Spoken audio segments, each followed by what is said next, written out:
Emergency. Queen's Quest arrived. Emergency. Queen's Quest arrived. Emergency. Queen's Quest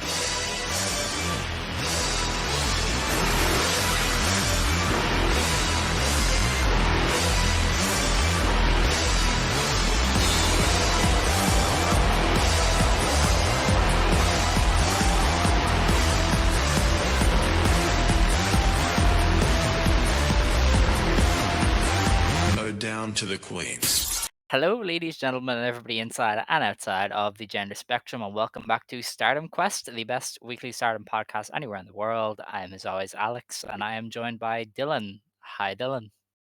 Hi, Alex. Hi, everybody. Yeah, ship might be starting to hit the fan a little bit in Stardom. In terms of just like public knowledge in Japan. So not really much has changed for us. But We yeah, had welcome the to Stardom huge Quest. bombshell news to discuss. You know, the biggest breaking news. Never before seen exclusive from Tokyo Sports. Yeah. This show, I didn't do this last week because I forgot. This show is brought to you by the 5-Star Network. Head on over to the 5starnetwork.co for all of the great podcasts and articles from around the wonderful world of pro wrestling. It's mainly the YouTube channel that gets used now, but the podcasts are out there. And I believe we are revamping the website soon. So that's fun. Ooh. I wanted to say something about the YouTube, actually. Hold on. Where is it? Oh, yeah. Oh, comments. So, You told me that there were comments. there is one person, I believe, called Ray Rays, who has commented on the YouTube uploads of Stardom Quest many times just to say thanks to us and say that they really enjoy pro wrestling at the moment. And I was like, that is cool. I hope Ray Rays is having a good time. As do I. That is always nice. I love YouTube comments, especially for Joshi wrestling, because they're very funny. Yes. In their repetitiveness. Like there's one guy, obviously in case anybody doesn't know, I've occasionally been streaming on Twitch, and by occasionally I mean I did it once. And I've just been watching a lot of old retro Joshi I stuff. know exactly what you're saying. I know exactly who On this is. almost no, there are two, I've realized. There's two. Oh. On every video, regardless of if it's relevant or not, there's one guy who just says Devil Masami in the comments, regardless of if she's in the match, if she's in the company at the time. Like there are matches from like early '90s AJW. Devil Masami's long gone, and it says Devil Masami. And then there's this one guy, a lot more wholesome. Every video I've seen of retro Joshi wrestling is just this one guy saying, "Man, I love women's wrestling from the '70s and '80s. This stuff is so cool." Every single video, he says that word for word, and it's incredible. And they like lists the people in the match, and it's like they're so great. I was like, this is incredible. So I love YouTube comments. Fair, honestly. I knew you were gonna bring up Devil Masami guy. That is like infamous. We all Which love Devil Masami. I've learned. Fair. Devil Masami, fucking goated. I'm gonna be real. Yeah, pretty cool. We've had this discussion before that you aren't as big of a fan about her AJW work. I've been watching her. She's like the most entertaining outside of like the Crush Cows for me. Like I adore her. She's great. Yeah, I guess, yeah. Obviously that's a bit of a hot take because there were a lot of great wrestlers. I mean, like I've been watching a lot of Jaguar Dakota. She's great, obviously. Yeah, Jaguar is probably better. She's probably better, but I just enjoy Devil's match flow better. Her comeback is like the coolest shit I've ever seen in every match. Them as a tag team though, that's goated. Yes, that's true. Quite a mixed match pair because one was a heel and one wasn't. It's also funny because the match I watched the other day, I've seen a shit ton of their tag stuff, and the first singles match I saw of them ended in a double count out with them like throwing chairs at each other and trying to massacre one another. And I was like, damn, like a year later they were winning the Fuji Cup. This is crazy. Yeah. We should probably get off Classic Joshi. Move on. We do have we haven't had one of these in a while. We have a review, Mr. Murray. I'm concerned. So you should be. So this one comes from Krakoan Tay. Hey, the United States of America, and that's going to make a lot more sense soon. Could be better, says Tay from the United States of America. Two stars out of 5. The show is Oh, all you the couldn't even give us show 3? show is all right, Dylan. Would be better if they stopped crying about every little thing and act less snarky and less opinions that sound in bad faith. I, for one, would like to take bad faith away from wrestling fans because they do not know what any of this means. Um, Yeah, I don't I, think I like do like people using words that like they don't know what they mean. I It's love good. how he said, "Stop being so snarky," and your immediate response is just full snark. I am what I am. Like, listen here, you dumbass. Let's get one thing clear. I've just seen the word used a lot, in No, wrestling I know, and terminology, and it's never used right. And I'm starting to think yeah. people just don't know English, and maybe they don't because they're American. That's usually how you guys do Oh, things. But brother. greatest country in the world, brother. I never said that. But yeah, that's all of the stuff to get out of the way. uh, Uh, I it's don't not often we think have I review. operate in that much bad faith unless it's like me hyperbolizing my annoyance with like Starlight Kid, which I've tried to cut down on recently. Uh, like I don't know. Okay, That's Dylan. that's Okay, that's just me. the 2-star reviews can't hurt you. It's fine. They do though, and they always have. They can't. They're fine. Um, we do have news from the world of Stardom. Great, fantastic news, and I actually have a press release that was sent to me personally to deliver to the people. Yeah, So I just wanna, make sure I have this right. I'm gonna read along with you. I'm not gonna read out loud, but I'm gonna read along with you. Statement for immediate release, 6-Star Poi Inc. We are excited to announce that as of the 26th of February 2024, Natsumi Maki, known to fans of Stardom and Joshi as Natsupoi, is set to return from injury on the 9th of March 2024 at the Yokohama Budokan Show. Natsupoi's return announcement has set the wrestling world on fire as the Poi tribe has anxiously awaited the return of our cosmic mother, the fairy queen herself. It's with great joy that I can write that no longer do we have to wait for her return, no longer do we have to wait for the best wrestler in the world to grace our screens again.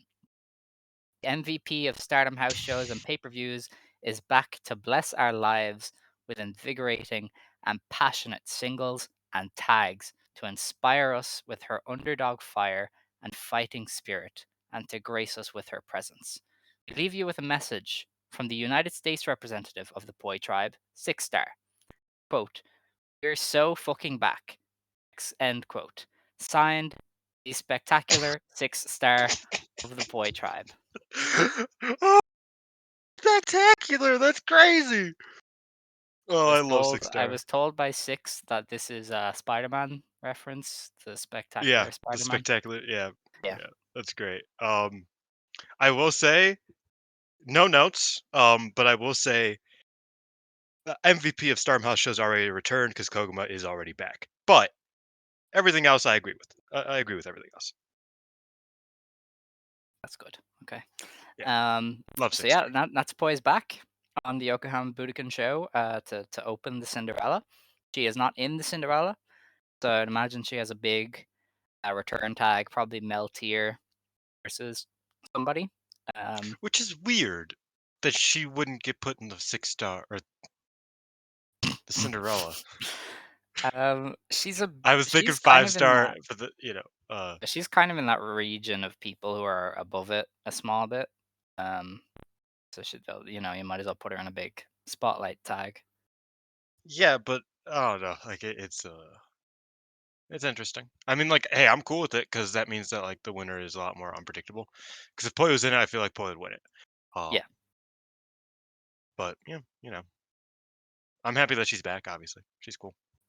yeah. I mean, they had a very obvious direction for the white belt setup with her, and you kind of needed her back by Buntai to set that up. So it seems like we are full steam ahead for Ano versus Natsupoi, which is pretty great. But I don't know if we are. Because what does the Cindy winner do? Well, it's the IWGP Women's Title for Starlight Kid to challenge. I did say that last week, and I wish I didn't. Yeah, it's possible. Yeah. I mean, unless you like completely move somebody up, you're not really challenging for the top two belts.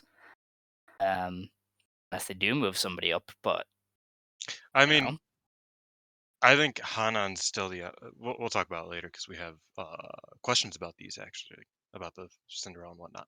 Mhm. Um, I think Hanan is a good shout for the Cinderella, but if Ano's just not if Ano's just facing Poi, then like most of the field is eliminated because most of the field isn't going to challenge Mayu. Uh, maybe Yeah. Hazuki, but Hazuki I don't know. probably I mean, not. You know it's what I mean? it's unpredictable. Yeah, Because certainly. both the red and white belts have seemingly clear challengers. Mm. Unless they do those early, I don't know. I mean, Pam has kind of put her hat in the ring for one. I think Momo put her hat in the ring for one. Yeah, it'll probably be Momo at the Cindy final, and then Tam Yeah. at Buntai. Yeah, and then Which great for Ano's whole Momo. thing has been that she doesn't have a challenger. She's been like, I don't have a challenger. What the hell's going on? So she's kind of been waiting for Natsupoi. Um, so yeah, I don't know if they rush into that as well. Then Poi Like is I'll see probably them winning. holding off on Poi. I could see them holding off on Poi When so though? that it's Poi and When? Ano at like the June pay per view. I guess. Why wouldn't you do it at the big show though? I don't know. I think the issue here is that Natsupoi is obviously a bigger deal than everybody else. As you saw on the video that they released of Natsupoi returning soon, which I have never seen before. Mayu didn't get that shit. Like Natsupoi got like a fucking highlight reel, huge. They put money into producing that shit. And by money I mean they probably made Sonny do it. Uh, into making like a fucking Natsupoi is back, let's fucking go video, which they don't do for like anybody else. So her return is meant to be a pretty big fucking deal. Um, so I imagine it's probably the Buntai show, but I feel like that does kind of make the Cinderella a bit difficult because like there's no way anybody. I don't know. We'll see. We'll see. I'm saying a bunch of things, but we'll see. We'll talk All about it later right. too. So Okay. I think that's all the news that happened. Oh wait, no, that's not all the news. Tokyo Sports reported it's shocking news that Julia is expected to leave Stardom at the end of her contract and will be free. They did say that she's likely to go to Rossy's promotion, which we have all known for some time.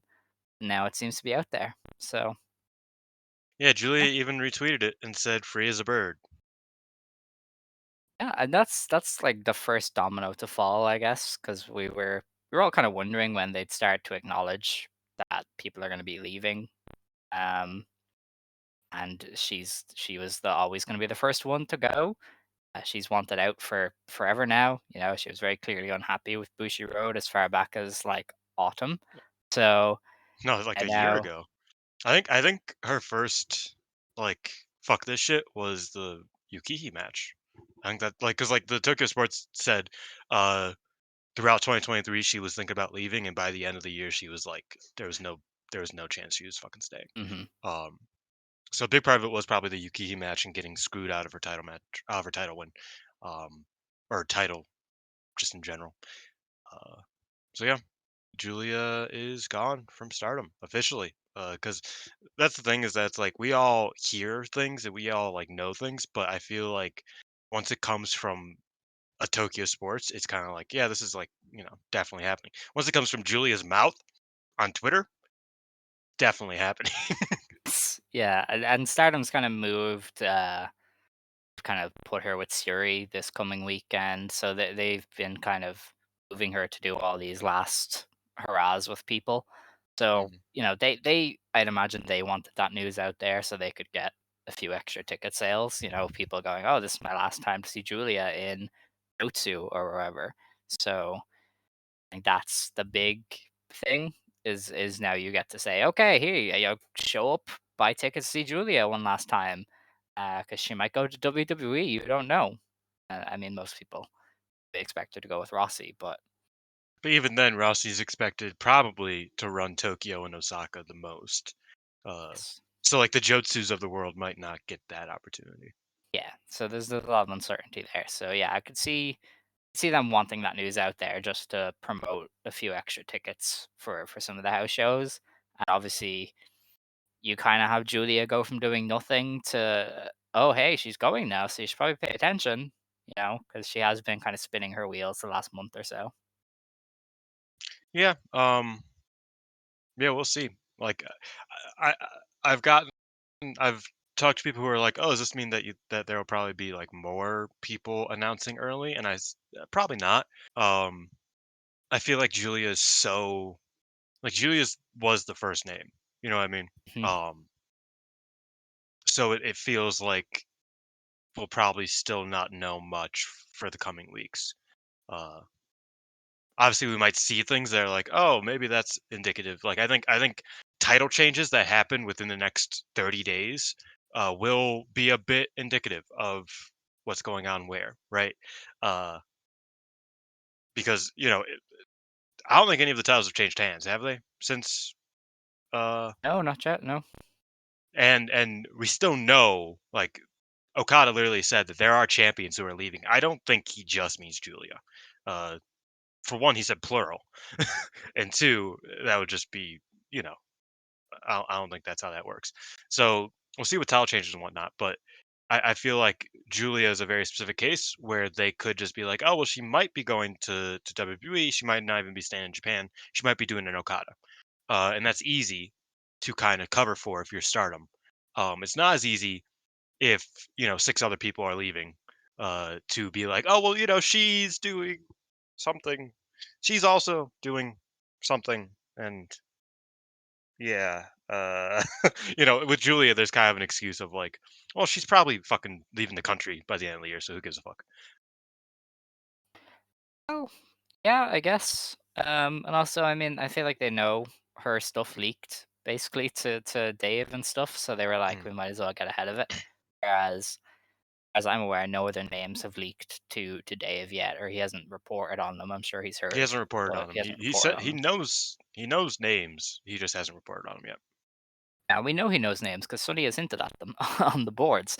Yeah, Um, so it's kind of that. Sonny continues to hint at them every day. He does, and Sonny is the guy for our next segment because we're gonna go Yes. right back to your favorite show every week. It's a game show now. I've decided.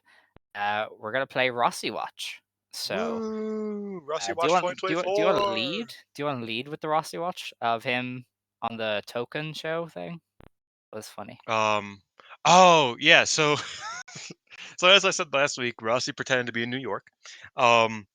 And a couple days later, he mysteriously, very quickly returned from New York, where he wasn't, and he did a talk show with some people. I believe one of them was the former director of JWP. Um, Yeah, I'm not 100% sure, but basically, he was a special guest. He was fucking fitted in just insane clothes, the most insane fit you've ever seen. Um, I think somebody did the calculations of like it it was probably far. cost like yeah, Farsa was like like $4,000 just from the jacket and the pants. Uh, it was an insane price total. Um, what the hell did motherfucker? Oh man. Uh, Bump that. No. So basically, he was on the talk show, and in our recording channel, Scott sent a meme, and we're both laughing at it right now because he's the worst. Loves fucking with the show. Um, Basically, he was asked, "Were you really in New York?" And he said, I ain't telling you that. A magician never reveals his secrets, which is the craziest thing to say. Hey, did you go on vacation lately? Who's to say?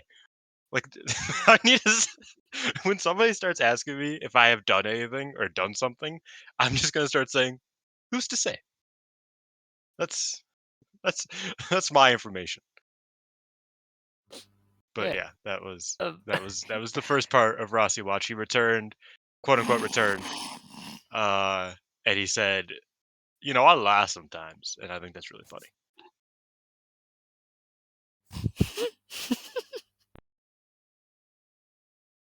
Are you still laughing at the minion? yeah, this is why Scott's a bitch. He knows exactly how I respond to that every time. He Oh my keeps god, sending it, and I hate him for it. But it's a good yeah, picture. it's just so I don't understand how it works, but it does. It's just I think it's the specific minion that he picked for the Mhm. picture. It's just wow. So yeah, Rossy pretended to go to New York, which is incredible. Like, that man had people on their knees. They were like, "Oh no, he's going to the Fed," and he was actually just sitting at home ordering Versace outfits. Like, he's a crazy man. Beyond just that, we did get some details of the Rossy promotion from Sonny. So he I'm gonna go through this and try and pick it all out. Um, so first thing is he is going to recruit for wrestlers, and it says that he's going to start recruiting right after he sets up, and that's for trainees. So Rossy promotion will have its own trainees. It will have a dojo, and he's going to be kind of getting auditions and talent searches underway as soon as the company starts. So that's the thing. He's going to look for his own distinct talent right off the bat. So that's Mm. kind of the first thing.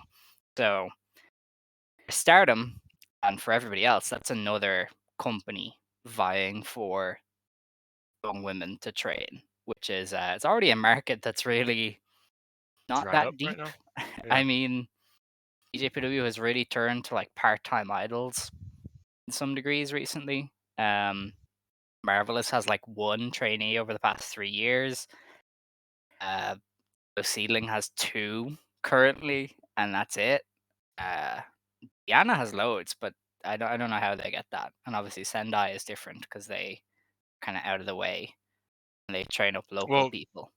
Kyoko in OA has that like Oh yeah, the AJW clout. was yeah, and like Kyoko was so absurdly popular, uh, Mm, in her time. So I imagine like any young wrestler and any older wrestler. I mean, they train people of all ages, but any young wrestler who might have gotten into wrestling, um, from their parents loving it, it's yeah. very possible that like a uh, Moran, her Mm. mom might have been like, "Yo, Kyoko's training. We're sending you there." You know what I mean? Like that type of thing. Yeah, that's how they got Sari. And then she's like a Yeah, big exactly. Zenjoist. She's mad into AJW. So that's Yeah. probably why she trained there. Obviously, and Jaguar Yokota as well was a very successful Oh yeah, yeah. main ace for AJW. So you've got both of them appealing to people. Jaguar Yokota is also widely regarded as one of the greatest trainers to ever live. Yeah, she So trained like just Toyota her and being Kong. there, So if you're a fan of them, you're gonna go, hell yeah, I'm gonna train with yeah. Jaguar. So that's another like person and company vying for young talent, which is interesting because that's the kind of thing we saw in the late 90s, 2000s when the scene kind of in on itself Splintered, because yeah. every company had like two people that they could push and that was it. Um, so it's kind of interesting. Um, we also got the Rossi's group is not going to sink or flounder. They'll have an easier schedule of 8 shows a month, four big shows a year, with Corkins basically being these like monthly big shows building up to the four like arena events, I'd assume. So that's an idea of the schedule, and I think that was one of the things people were interested in was Rossi gonna run like seedling and just be a small roster running spot shows, or is he going to be a full-time promotion? And I was always pretty certain he was going to be a full-time promotion because that's just what he's always done. Arjan was full-time, Stardom was full-time, AJW obviously was full-time. So I had a feeling he would do this. But what kind of stands out Oh, is Jesus Christ. Your you're microphone okay. just got monstrous. Like it went. "Ruh." I was like, what the? Oh my. Okay. What stands out is that if you're gonna run 8 shows a month, you're gonna need a fairly solid roster off the Yeah. bat. So two things. One, Stardom didn't start doing 8 shows a month until like typically 8 shows a month until 2019. Um, every year before that had less than 8 shows a month, except for the 5 star, which always had like 9. Like because it was September is the hottest month for Stardom He may not historically. mean like 8 exactly, but he very much means a full-time Roughly 8 schedule. is still very much. Like even if it's like, oh well, sometimes it'll be 6, sometimes it'll be 9, sometimes it'll be 7, around 8. That's still a lot. Given again until like 2016 was the first time they had a month with more than 6 shows in it. Mhm. Uh, so the first 5 years of the company of Stardom never had more than 5, maybe 6 shows in a month. Um, so eight's a lot. Like I think maybe I'm stressing about it more, and obviously it is a roughly. It's not like every single month, every single. Because I look at it the way that this would typically work is every Saturday and Sunday has a show.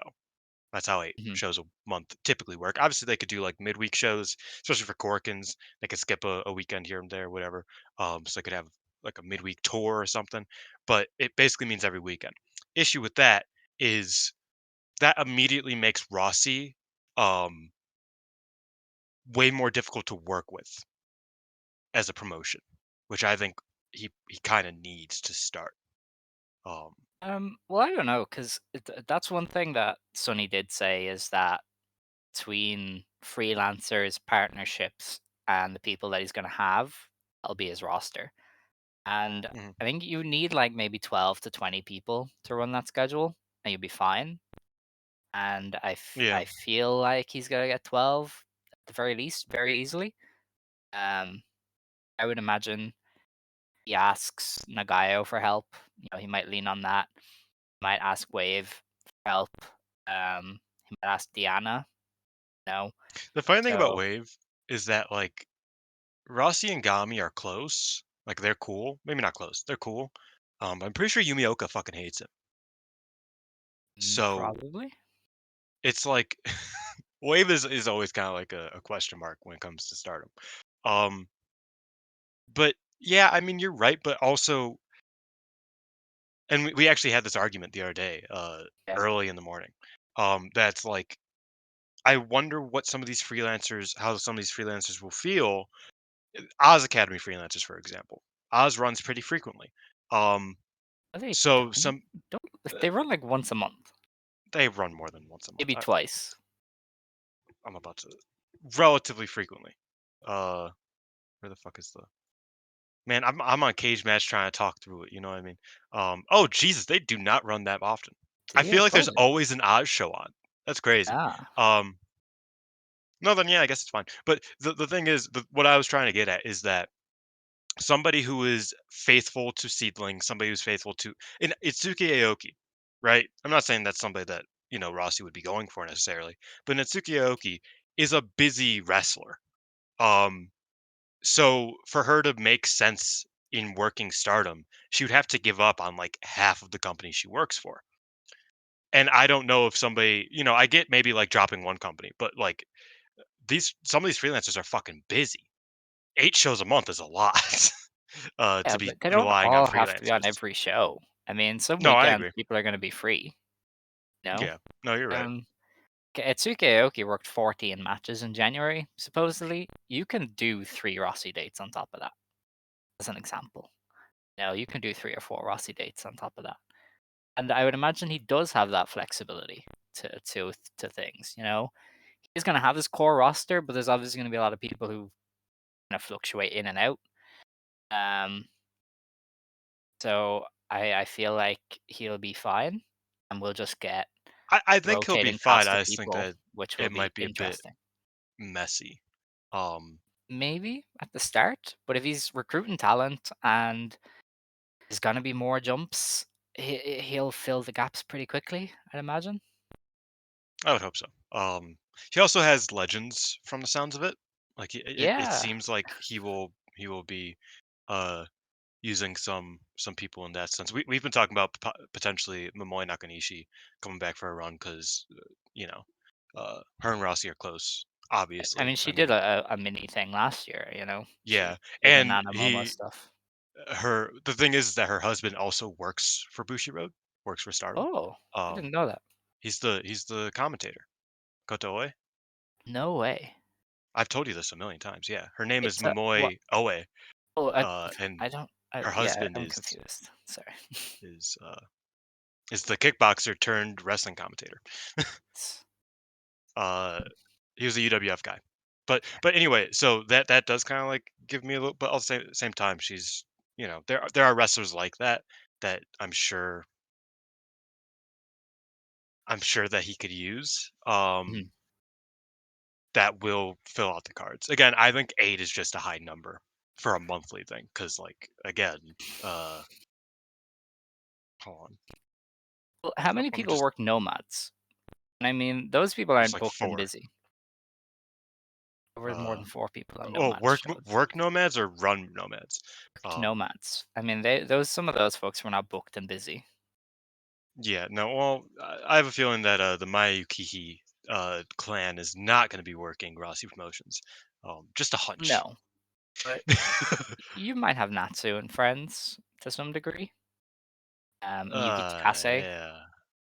What else is This is a Miyuki question. Takase gonna do? We are going through all of the questions that we got for Well, Q&A. kind of, but I mean, I just feel like it's a lot easier to get a roster from the current people available, especially if they see upward trajectory potential. Because no offense, but if I was offered a Seedling date or a Corkin date with a guy running Corkin once a month, like I know which one I'm going to take for my Mm. pocket.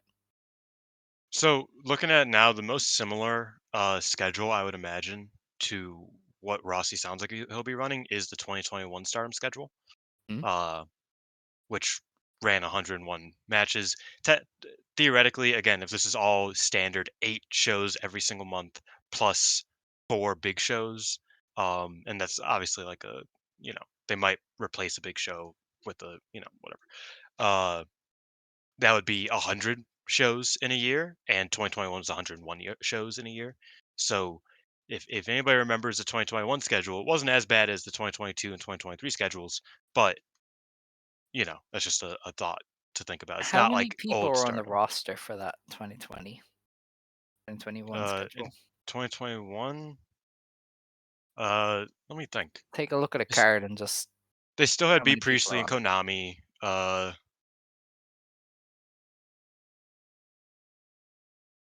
Yeah, I mean, it's definitely not as much as now. But let's count. 1, So 2, 3, again, 4, I feel 5, like with 6, 7, 8, 9, 10, 11, 12, 13, 14, 15, 16, 17, 18, 19, 20, 21. 21 people on this card. yeah, so my estimation of like 12 to 20 is pretty fair, I would think. Oh yeah, I think they need 15. Maybe not Yeah. need, but Yeah. I think 15 is the marker that they need to hit so that And he's they're gonna have sustainable. at least 4 off the bat, based on what Sonny has At said. least 4, You're gonna have yes. Roman, Cody, Dominic, Walter, and he actually added one today when he said add in a top NXT star. I hate He's gonna how be he's doing 5. this, by the way. I know, but he's gonna have 5, and probably 5 or 6 Nanai. is what If I we're not including feel. Nanai in that, which we're probably not, that's 6. And Yoniyama. And Uh, Yoniyama, 7. See, it gets very easy. All you have to do is find 5 people who aren't booked. And that's very easy, I would imagine, any given weekend. Especially if yeah. you ask Nagayo for help, because Nagayo has Tomoko, Mio, Iroha, I, and Magenta. So, He 6. also could probably get Taka to I don't help know him about out. Taka. He seems, I'd imagine he's a bit Bushiroad friendly. Yeah, but I don't know. I mean, you do He's know not that Kota aligned with Ibushi, anyone, Ko- but Kota Ibushi got fired because he went to a JTO show. So I don't Yeah, know. but that's like Taka being like persona non grata for a while. I feel like him No, sending Taka was on talent the somewhere. shows Is he? at that point. Oh, Yeah. that's strange. Oh, No, because I I would don't get know. it if it was 20.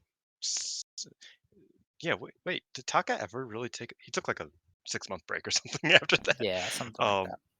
but yeah, no, this was like recent.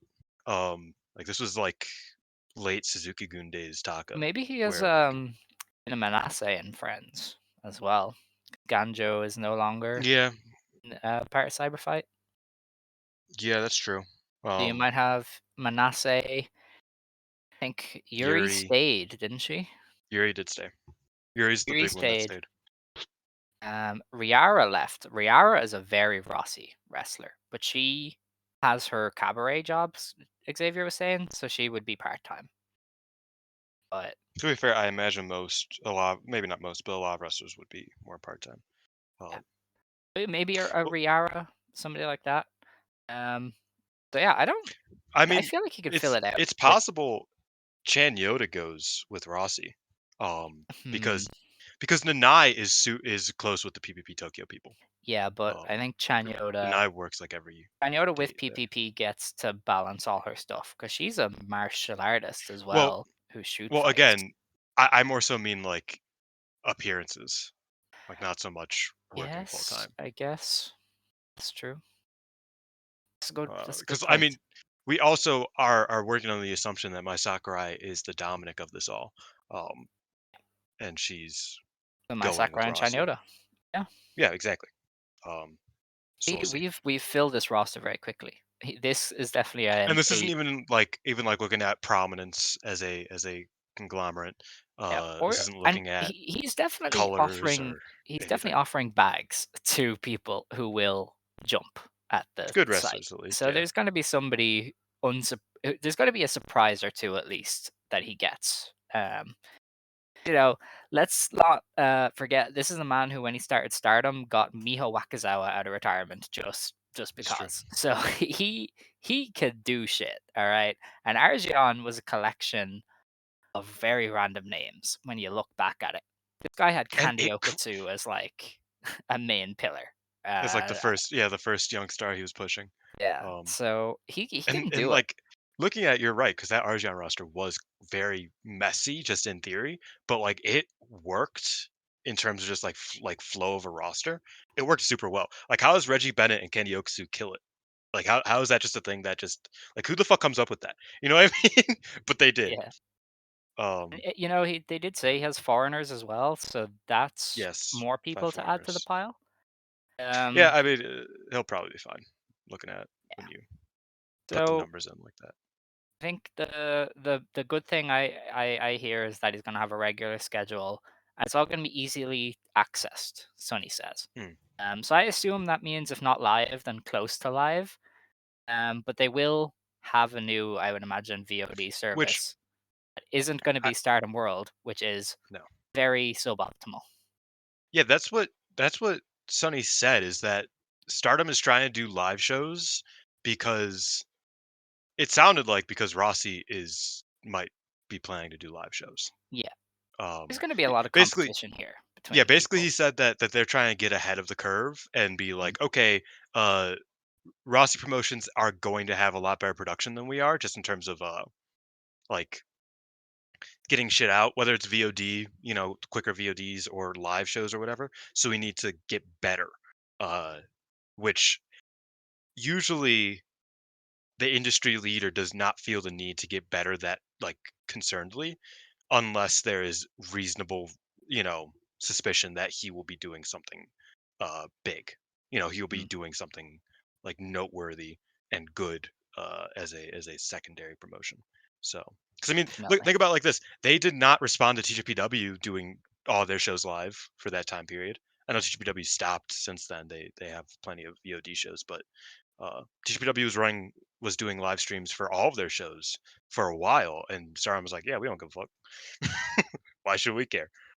So them responding to this makes me think that Rossy probably has that all sorted. I will also say, speaking of TGPW, Wrestle Universe is branching out. and grabbing indie companies to not sign into Cyberfight or anything like that, but to put their shows on Wrestle Universe. Obviously, that's kind of a wait and see thing, but I could see Rossy's promotions going on Wrestle Universe.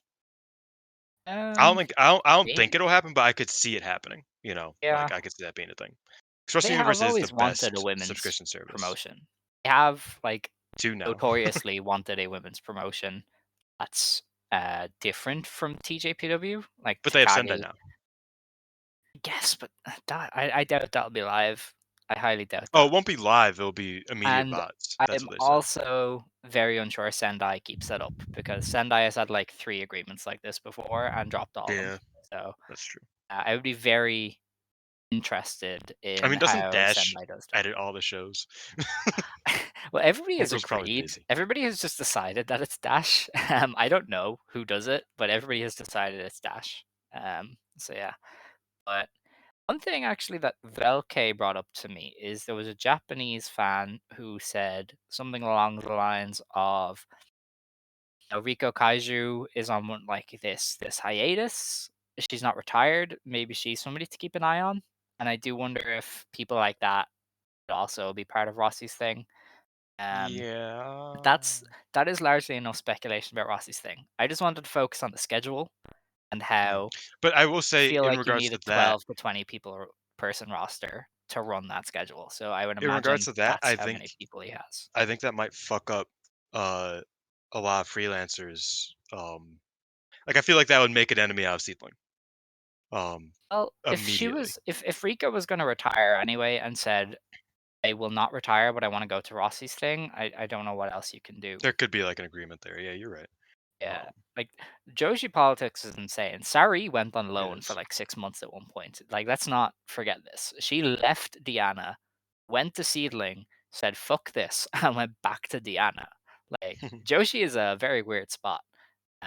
So I don't know, but last thing I guess to bring up is that this EORD wrestling thing. I don't. I've never seen this account post exclusives before. It's only got like 400 followers, so I'm not convinced that this is actually a thing. They did say I got a chance to ask Ayako Hamada if she knows anything about Rossy's new promotion, and she confirmed that in her last trip to Japan for the Argion graduation, she had talks with Ogawa, and there's a good chance she will end up working alongside him in the build up to it. So Ayako Hamada is still an active wrestler. She wrestles in Mexico now. She has the Hamada Dojo in Mexico to train people. So, I mean, if this is true, you kind of have an excursion spot maybe for Rossy's talent. You might have a well of talent from Mexico. Mm. Um, or she's just bullshitting because she's a wrestler and that's what wrestlers do. I Or mean, it's the fake. fact that she's allowed, yeah, it could be. I think the biggest possibility is that it's fake. But like, it's not hard to get. You know what I mean? Like, everybody thought she wasn't allowed in Japan. She came to Japan at at Rossy's request, as far as everybody knows. Um, not like he requested with the government, but like she returned to Japan, and it was because Rossy invited her to the Argion show. So like I believe it, not just because this guy said it. I think this guy's saying it, this account saying it is something that's like, oh well, that would make sense. Yeah. You know what I mean? But it's not something that I'm just like, oh, so that's happening now. I'm not getting too excited about it. But yeah, I mean, Ayako Hamada is one of the most legendary Joshi wrestlers of the 2000s. Um, known for TNA fame. She was, I think she was Knockouts champion for a time. She was Um, Knockouts tag champion with tag team Awesome champion. Kong. Yes, yes, that's Yeah. correct. Um, I totally forgot she won the 3WA belt in Dying Days. Mhm. All Japan. Sorry, but yeah, so I think that would be a good get. Even not just for wrestling, but just for mentoring younger talent. It's just a good, and like you said, there's an excursion place then, which is Hamada Dojo in in Mexico, and then there's also the possibility of getting some luchadoras on Mhm. these shows, which I think could be good. Some indie luchadoras, because We know Rossy is a big mark for lucha. lucha, yeah, 100%. So Although it, the it indie scene for women over there is not great. I think that's why that's why I nobody was watches gonna, Hamada, 'cause, she yeah, wrestles like the same 3 people on every show, basically, um, and one of them and is it's not Fabi fun. Apache. Still, She not go you back know, to AAA? I thought she went back. uh, she did go back, but still does Yeah. indies Oh, that's every cool. once Yeah, in a while. Fabi Apache is good, though. I'll give her that. No, I'm not Kara as disrespecting her, well. Do you but know Kara? it's been a, Kara? I do not. Dude, people went mad for her years ago. I think she did like a few impact shots and she was like solid. And they were like, please, like get her. Because she's like in her 20s and is like really good. Um, so yeah, she's always on the same shows as Hamada as well for like the women's match. Yeah, Maybe he nobody gets Goya really. Kong back. Dude, Goya The Kong, return of what an Goya Kong. icon. That would be the best shit. I love Goya Kong. She was Goya shipped off Kong. to some like really bad AAA project for a while, apparently, Yeah, and that's why yeah, she like disappeared. yeah, yeah. I'm looking at now. Most of her dates in the past couple of years have been this weird triple AI gimmick. Yeah. What a company. Anyway, I think that's enough for RossyWatch. I'm not gonna hold my breath on Hamada. Don't know if he could get her in Japan enough. I don't know the laws of Japan, quite frankly. I don't know how to go about getting her there to work regularly with her drug charge. I don't know how that works. I'm not going to pretend I'm a legal expert in Japan. I would assume there is a reason that she sticks with Mexico as her home base now. Um, I do so know yeah, that the laws are a bit, and this is a bit more lenient for Hafus. So she's half Japanese. So in comparison to somebody who is just a Mexican luchador who has no ties to Japan. Like if Wagner Jr., for example, God forbid, got caught doing something in Japan, he would be a lot less able to come back than Ayako Hamada, who, while she wasn't born in Japan, she is Japanese. Like they, yeah, they she take lived and worked there for a long time, yeah, so they probably take has that residency. relatively seriously. But though again, it's a drug charge, so it is a harsh thing for Japan. Because Yeah. I'm the same as you. I don't know for sure. All I know is that like it's more likely to see her there than somebody who isn't half Japanese that got in Mhm. trouble in Japan working there. That's all I know. Matt Seidel, didn't he get like Yeah, booted fully? exactly. Like a Yeah. Matt Sydal, which sucks because Matt Sydal in Japan would be sick even today. But let's move on. All right. That is all for Rossi Watch. We will get to Stardom now. I know you guys are here for Stardom. Um, so a couple of days ago on a New Japan show, we almost Hmm, forgot this, didn't we, Dylan? a little bit.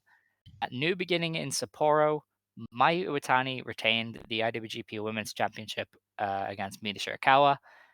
Um, this was a good match. People were like, "Oh, the crowd like was shit," and honestly, I didn't notice. Maybe I'm numb to like quiet crowds, but I thought they didn't need a raucous crowd. They just kind of their thing. Yeah, the Um, thing was that the Sapporo crowds were bad um, for New to be Japan fair, this year. you would be bad if you had just sat through just five guys versus Lij. No, that was the hottest match of the night. I don't know what you're talking about. I'm not even joking. Just let me be Uh, mean for once, please. well, you picked the two most popular factions in the company, Alright, the only ones fine, that got reactions on the entire show. man. You know what? Fine, fine. Um, but yeah, I mean, I say this with no hyperbole. Mayu Iwatani, Mina Shirakawa, and Nick Nemeth were the only three people who performed well on the show. Um, and Mayu Iwatani and Mina Shirakawa, unfortunately for the most wanted man, did do better than Nick Nemeth. So they had a good match. I will say there are two things that I think kind of like took this down a little bit. This could have been like great. I thought it was just very good. The two things are that Mayu did an interview last week where she buried the fuck out of Mina Shirakawa. Um, Mhm. and because Mayu is a professional, she had to give that back, right? Uh, she had to allow Mina to prove her wrong, effectively. So, and we see like it's a contrast to the Shuri match, right? And I've been saying this pretty frequently. I said it to Scott and Xavi. a few times. That's like Mayu respects Shuri, has never said an ill word about Shuri. You know that that's somebody that she's like she would never talk down about Shuri ever. So in the match, she was allowed to bury her because she didn't bury her on the microphone because it's like, oh, it's Shuri, that's a fucking imposing threat. Then she fucking bludgeoned her, like she battered her. It was incredible. Mhm. Here, because Mayu fucking decimated her in the New Japan interview, saying, "Man, she used to fucking suck ass. She doesn't know who she is. She's nowhere near my level. You know, her and Unagi used to fucking have the worst matches I've ever seen in my life. Um, I thought they should quit because they were so bad. And I'm usually nice to young young wrestlers. Like she was ruthless. She had to allow Mina Shirakawa to prove that she's not those things, right? Which I think is good, and it could have resulted in a good match in a Stardom ring. But because they had 12 minutes and Mina Shirakawa's style, like a Mina Shirakawa led match, doesn't work in 11 minutes, 11, 12 minutes, especially if she's losing. I think that took away from it. If this was just Mayu beating the fuck out of her, um, I think it would have been better. Just because Mina needs more minutes to get her style fully across, if that makes sense. I'd say I don't know if it would have been better going longer. Well, I no, feel but like I think given the spot they were given, I think that them doing a Mina match wasn't as smart as them doing a Mayu match. Is more I don't so think what I'm they saying. did mean a match though. That's the thing. If they did mean a match, it might have flowed better because it just kind of went from Mayu beating her up to kind of hit a That's not peak, and then what happened. Mina slowed it down with her figure four, and then it kind of just did the finish. Whereas if it was like Mina was Mina, dominating like the first like 8 minutes of the match. I don't know. I don't know about that. But I definitely think it peaked like in the middle, and then they had to do the figure four stuff, which is probably Mina's only real drawback. Is her whole match is built around a submission, which is That's yeah, and I think that's where the crowd affected this match because a good crowd would have been like kind of excited for this mission or at maybe least a don't little bit know that it's more her big finish influenced. either. Because I remember the first That's time true. she pulled it out in That's true. Stardom, we were We were also all very confused, confused. and she had to build it up. You do have to build up submissions on their like affinity with the audience. They're not just gonna buy Especially submission. such a simple submission as a simple figure four. Like even Yeah. the next day, Bushi pulled out like a crazy cross leg lock. And everybody's like, "Holy shit, you could do that!" And that was the finish. It was like, "Oh damn, cool." Whereas a figure four is just, everybody's seen a figure four before, um, and it wasn't the finish too, so it didn't really cement anything there. Um, Yeah. but yeah, I like So this match. I thought it was similar in style to the Mina Tam match from last year, except shorter, obviously. Well, actually, not that much shorter. Pretty sure that match only went like yeah, that 15 one minutes. was like 16. Yeah. Yeah. So not that much shorter, but it reminded me of that, where it felt like Mina did a lot of her stuff early, and then it was just like, okay, now it's Mayu's turn. Which I'm not a fan of. I think Mina does that kind of frequently, and I don't like that part of her style. Um, but I thought this was a good match. Like I keep criticizing it, but I have to preface this was what like a top two match of the weekend. Partially because wrestling was bad this weekend, but also partially because it was really good. Mhm. Yeah, no, I mean it was a good match. I Yeah. guess we just have expected more from Mayu this year because she's on just a crazy run. I mean, even Um, she said that she like blacked out and had the best match of her career against Sherry. that's insane. That's so funny. But Like she's just like, I don't even know what the fuck happened. I went Super Saiyan, man. That was fucking crazy. it's crazy. Um, but yeah, that was that match. I don't know if Yes, there's it much was. more to dig into. These matches always feel like they're just kind of outside, just barely outside the realm of Stardom, still kind of relevant to the world of Stardom. It's kind of strange, but It no, sucks that they it's didn't put nice. in Korakuen. I don't think you can get a New Japan crowd that'll like, respond Oh, as you the want. Korakuen So the Korakuen would have been hype for this maybe match. I don't know, but you I know mean, what? and I think We that's just the have to case get for a used lot to of it. these matches. And again, I know we don't want to talk about New Japan New Beginnings too much, but the same was said about Finley and Nick Nemeth. Is that like Nemeth did a good job of getting himself over with the crowd, but it was a Sapporo crowd that doesn't really go fuck about Nick Nemeth. A Korakuen crowd, that match, maybe not better, but it would have had a better response because Korakuen crowds are a lot more giving than a Sapporo crowd.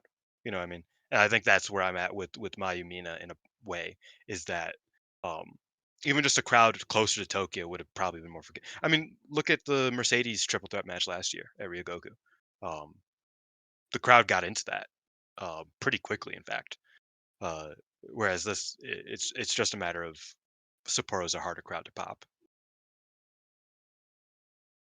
But we can move on now. I think we can all safely agree, huge bad. Love it. So Except for Taichi. That's my guy. sure. So there were 2 Stardom shows this past week. One was up briefly and is now not up anymore because I went to watch it yesterday and it's not there. And then the other show is up. Oh Because yeah, these are because house shows, the I didn't. Utsunomiya, sorry, that show was only up for like 6 hours because it went Mm, live, It was a tech and the demo. camera angle was terrible. Yeah, yeah. So I saw the tweets. I was like, I did I see might the wait for only this one. important match though. It's fair. Because these are house shows and there's house shows again next week. I didn't feel like the wrestling was that important this week, which is why we spent so much time on the Rossy thing. And we also asked for questions in Discord to kind of discuss those. So we're just gonna blast through the 2 shows that happened and kind of focus on the important stuff. Yeah, I 'Cause have like 2 notes for the entire Gunma show. yeah, like if there's 4 house shows in 7 days, I don't think anybody's really gonna be all that interested in what happened. So it's just me. Um, Azumi was off both of these shows due to illness. Mhm. She is on the cards this weekend, I think. And Lady Yes, C is but actually Lady off C is them. off. Yeah, Lady C suffered a contusion or something. she got So a cut up lesion. in a match. Yeah, Yeah. So not laceration. important. Restoration, that's the one. Important stuff anyway is we had Hanako beating Fuki in Death, Saki Kashima, and Mayu Itani in the opener of the show on February 24th in Gunma. Would you believe me Um, if I told you this match, which went 5 minutes, the first minute and 10 seconds, nobody touched each other. yeah, that sounds like a Fuki and Mayu Saki kind of thing. Yeah, Saki was like, Mayu. I don't know what she said, and then she's like, Go, get some applause. Good job, congratulations. Like, I don't know, Mayu just like posed and everything she did the pose, and then there's, we're kind of talking for a bit. Enough. Sounds great. Hanako won that? Wow, that's Yep, crazy. She beat Fuki and Hanako over death. all right. She rolled through on a schoolboy Oh yes, yes. The or the the old O'Connor rolled through on an O'Connor. Yeah, fair enough. We then had Momo Abe, Starlight Kid, and Raka beating Yuzuki, Hanan, and Saida. Momo pinned Yuzuki with a buzzsaw kick in 12.5 minutes. this was And solid. yeah, we now kind of see why Momo was being protected because she kind of challenged Micah at some point for the red belts. So Mhm. Momo's kind of been apparently Momo's unbeaten this year. So Yep. she's kind of She's also the only person not named Julia who's beaten Micah in like a year and a half. that's crazy. And Suzu. Because Micah redeemed the Suzu loss. Uh, Yeah. but otherwise it's just Momo since like Hmm, crossover, like yeah. historic crossover forever ago. That is crazy, isn't it? Just how Yeah. like slowly but surely they got behind Micah. Mhm. But yeah, Momo moved herself into contention there. She's been protected and she won here. We then had Mei Sarah, Suzu Suzuki, Mai Sakurai, and Julia beating Sayori Ano, Sayaka Kurara, Yuna Mizumori, and Tam. Julia beat Sayaka with an STF in 13.5 minutes. So That's tough. Not having the Stealth Viper. yeah, no, that's crazy. They did a stare down with Suzu and Tam, which is interesting. Tam tried to bite Um, her. yeah, I wonder what that's leading to. Maybe it's a number one contenders match. They really like booking number one contender stuff lately. I wouldn't be Um, opposed to that if they ran a number yeah, one contenders between the two of them. it'd be It cool. would suck because Suzu would lose, and it's like, damn. Yeah. uh, We then had Miyu Amasaki and Utami Hayashishita wrestle to a 15-minute time limit draw with Rina and Natsuko Tora. This was all about building up to Kevin versus Rina, which was on the next day. Can I know all the Bushiroad defenders were like, "Oh, thank God, there's no more time limit draws. They're back, motherfucker, and they're between Miyu and Rina. Enjoy that shit." Yeah, I don't know why people were like, "Oh, Rossy loves time limit draws." I was like, he never did them before. Like, yeah, I don't know, man. So I yeah. think he just knew that like some of these people are not going to be as protected. Like Hmm. Momo cannot win against Shuri, so they're just gonna run a few time limit draws so that she doesn't have to lose against Shuri either. Because Yeah. Miyu not being a loser or Momo not being a loser is better for Rossy's view of the roster. Whereas I think Bushiroad doesn't really care if Momo was viewed as a loser at that time. You know what I mean? Yeah, yeah. We've definitely seen them be more lenient with who takes pins Hmm. since the change. So I can definitely buy that as like Aussie was overprotective maybe when tasked with booking so much. But yeah, I don't want to get into that too much. We then had Hazuki getting I think her first win of the year when it was Hazuki and Koguma beating Lady C and Saya Kamatani Jesus Christ, you in might be right. 14 minutes. At least in Uh, a while. well, she's been maybe on winning teams, but I don't know if her herself has got a pinfall. Uh, if she did, it was like the first couple shows of the year. Yeah. It's been a while. Definitely. Um, Oh, she pinned Xena in the 5-on-5 elimination, but she didn't win. all right. Okay. We then had an 8-woman tag match to main event. Is this the main event? Yes. Um, Oh, by the way, Xena. Koguma funny. Yes. That was my note Uh, from the previous match. okay. We had Xena, Wakasukiyama, Mina Shirakawa, and Maika beating Rani Agami, Ami Sore, Mirai, and Siri. Maika got the win for her team with the Sasanka um, Straight over jacket STO. Yeah. over Rana. I would imagine. Yep. Um, the main thing was after the match. Then there was a promo. Micah was like, "Hey, God's Eye, I did challenge you to an artist match. Did you hear me?" And Siri yelled from the corner of the venue, "No, I didn't. I didn't hear it." And she's like, "All right, we're coming for those belts." And Siri once again yelled, "Okay, thanks." So that was really Yeah, funny. sure. Shuri's screaming at the top of their lungs. Yeah, okay, whatever, cool. Yeah, I'm so gonna all leave right, now. thanks. Yeah. And then Xena got on the microphone and talked shit about Mirai and said, "I'm going to Mm. be the Cinderella winner. I want to face you in the Cinderella."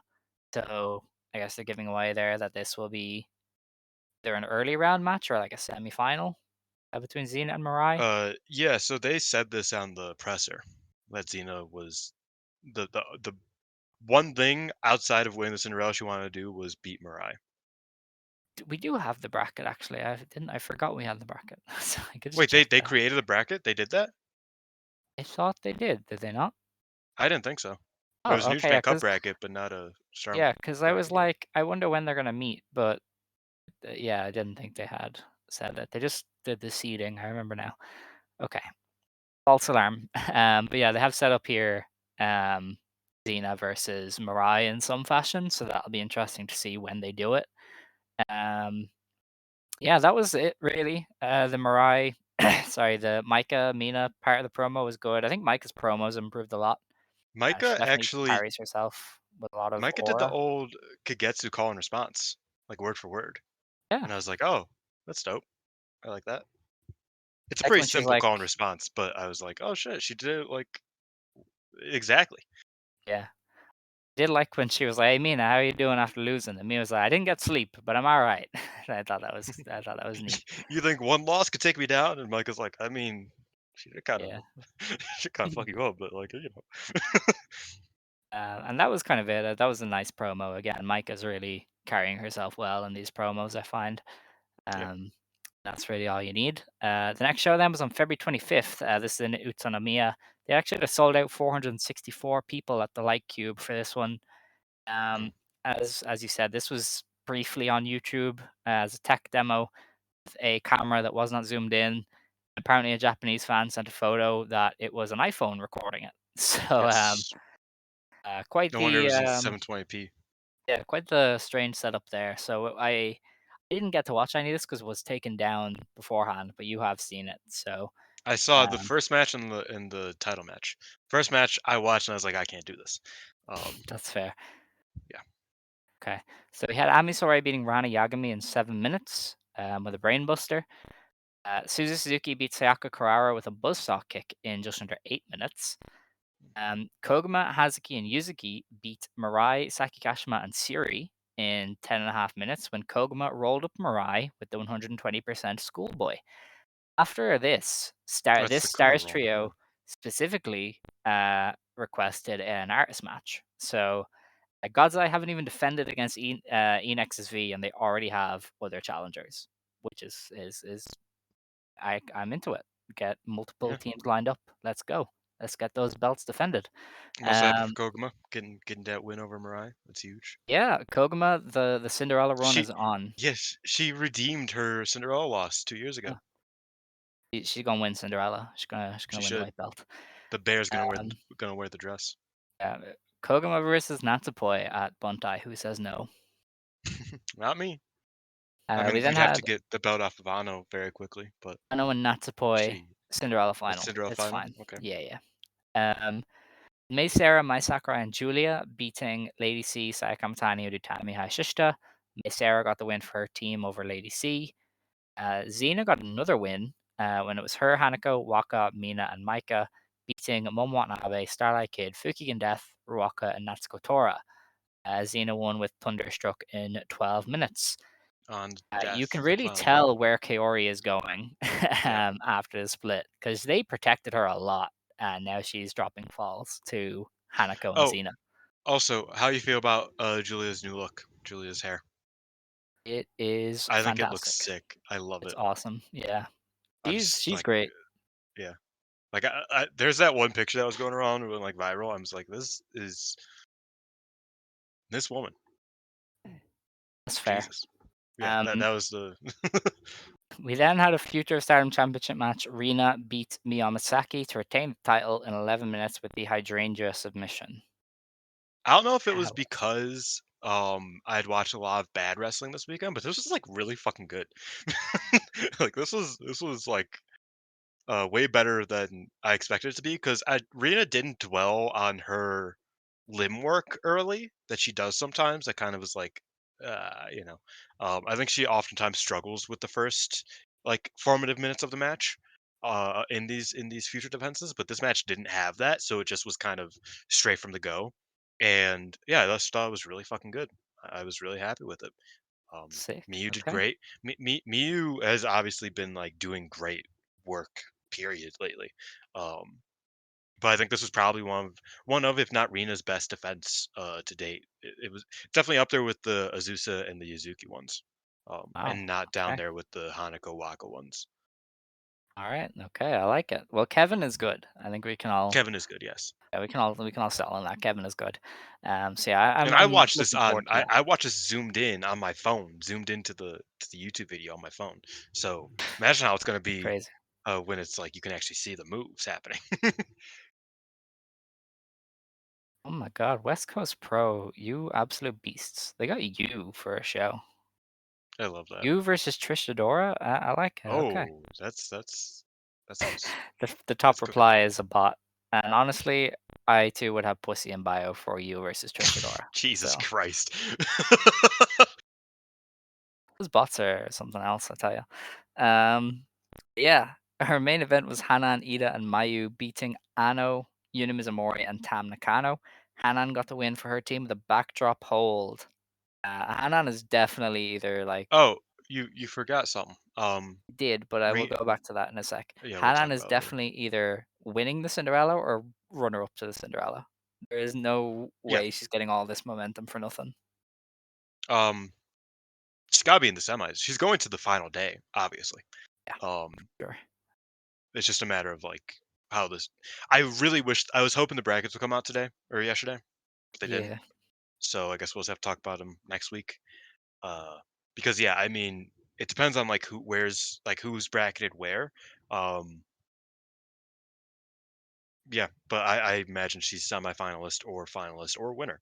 Uh, I'm hoping for that last one, personally. All right. Yeah, Rina called out Hina and said, "Hey, I want to defend the belt against you." So we're getting the sisters squaring off. which I've been asking for. Let's go. I'm actually really excited for that. Um, you know, I still vividly remember watching the first Teen Arena match in 2018, like the first real one, because they had like an exhibition like a year earlier. Um, I vividly remembered watching that like when I got home with like my lunch. Like I walked and I got lunch from a sandwich place and I got home and I was like, "Ooh, there's a new Stardom upload," and it was Rena versus Tina. I was like, "Yeah, sure," because I was fiending for some Stardom, as you do when you first get into the company. And I watched that match and I was like, "They're pretty good," I mean, considering they're like 10, uh, Yeah. like that's pretty solid.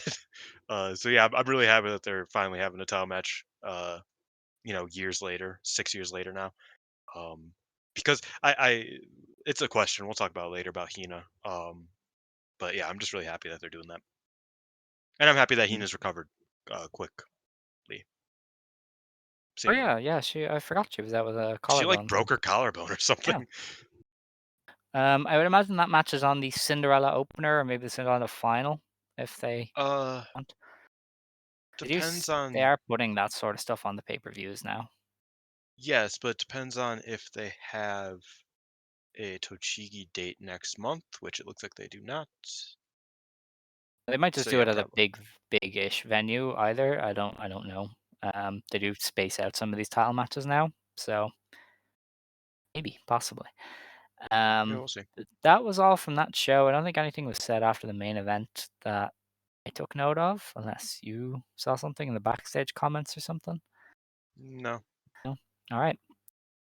Looking forward to this weekend. They did announce the cards earlier today. They're very much house show things. There's no title matches or anything.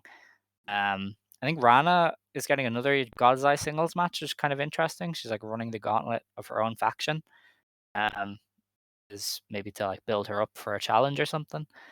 Um, Oh yeah, it's her versus Sakashima. yeah. A winnable match for Rana theoretically. She won't win it, but No, uh, this won't like it's going to be less of a squash than the other ones, yeah. which I'm Um, interested in. doing Mayu and Yuzuki versus Ano and Tam, which is interesting. Ooh, As I said, Julia and Suri are paired off. They're teaming on the first show in a 5-on-5 tag against E Nexus V. It's Julia, Suri, Mirai, Ami, and Suzu against E Nexus V. And then they're against each other on the next show when it's Suri and Brana against Julia and Mai. Stars takes on God's Eye again, with Mayu this time in hand. you're really just Utami. not running through these shows. I'm You're just trying just to pick out. I'm just trying to pick out the stuff that I think is interesting to people. Utami is still kind of floating around. She's teaming with Azumi and then teaming with Kevin. So no real direction for her. Same for ooh, Saya. man, this sucks because they accidentally they cross booked here, right? So it's Utami and Azumi versus Mei Seira and Mai Sakurai. And then Mhm. the other day it's Suzu Suzuki and Mei Seira versus Utami and Miyu Amasaki. Um, Oh, so they just refused to give us that title match that they were, or was that? No, that was against Ano and Poi. I forgot Ano and Poi were the champions at the time and not yeah. Crazy Star. But Utami and Azumi versus Crazy Star is a match I want to see, and they will not give it to Yeah. I don't think they're gonna do it anymore. People seem to think me. Suzu might leave, so I guess that's why. I mean, I don't want to. I don't she want to won't join leave that anytime because I don't. soon Yeah, I don't really because know. But she's only been there for like 9 months. yeah. Um, yeah, that's everything from the house shows. We'll be back to like more normal next week because we'll have the Cinderella opener to preview, so it'll be less Rossy talk anyway. And just Maybe more Stardom focused. we'll see. Um, well, maybe yeah, but I would imagine we won't know anything by then. So go full steam ahead here. We did ask for questions in our Discord, just kind of fill out the runtime because we figured we'd speed through the Stardom stuff anyway. So I guess we'll just start here. Thanks for transcribing these, Dylan. That made life a Mhm. lot easier. So the first That's question my job. was, we get some background info, some background history and context of the JWP LLPW split. more of your thoughts on how it reflects now for the RossyWatch. So yeah, JWP and LLPW. It started in '88, didn't it? And then by '92, Uh, it was gone. so the company I think started in '87, and then the Sato Kandori thing happened in '88. So it only took like a year Yeah. So there for was it two to very start crumbling. clear clicks in this promotion.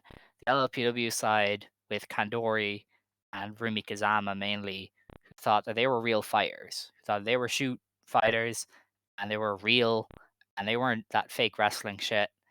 That's because Kandori Which, was a real yeah, Olympic level judo competitor. She got so bored of judo that she became a wrestler. Like that's how good she was at yeah. judo. Like I don't know if people know that. Like she was so good that she was like in this judo anime I watch. Yeah, Um, like they literally were like, "Oh, who's a great judoka around the world?" And it was like uh Shinobu Katori or something, and I was like, "Okay, yeah, so that's I wonder who that is." yeah. So yeah, So she was like a, you know, she was legit very much a real fighter. fighter, and then Mhm. there was other like real fighters on that side, and JWP was more the wrestlers. I guess you could Led say by more the Jackie idol Sato at the side. time. Yeah, because Jackie Sato was an idol. Devil Masami obviously came from the idol side with AJW. Cutie Suzuki went with JWP as well, and she was literally Mhm. just an idol. Um, so it was just those two sides not getting along in this promotion that had kind of broken the monopoly of AJW. Like that's how impressive what JWP originally did was, because they broke monopoly that had existed for like 10, 15 years at that point, where AJW was the only real game in town for women's wrestlers, which is There why they were were a allowed to treat them couple like shit. in the late '70s, a couple like came up and then just died immediately, pretty Yeah, yeah, much. like people tried and couldn't. So JWP succeeding Yeah. was pretty big. And then it split, and it split into two kind of medium-sized promotions. It really cut off the legs, I would say, for both, because you went from having Pandori, Masami, Dynamite Kanzai, Eagle Sawai, and all those kind of people Harley to Saito, big one. yeah, you had all that, and now it's like, okay, well, we have Devil and we have Dynamite Kanzai to like build around. So both On promotions the went other side, it was Kandori and Saito to build around yeah, pretty so much you had two exclusively. promotions, which I think is very similar to what we're getting now, which is one promotion with real upward momentum, splitting into two that are likely to have a much harder cap. Like, Mm. I don't think either Stardom or Rossy's promotion are going to hit that 6,500 we got from Stardom last year. Whereas if they had stayed together, there was a bigger chance of beating that 6,500. Yeah. Separated, I don't think either of them ever going to beat that.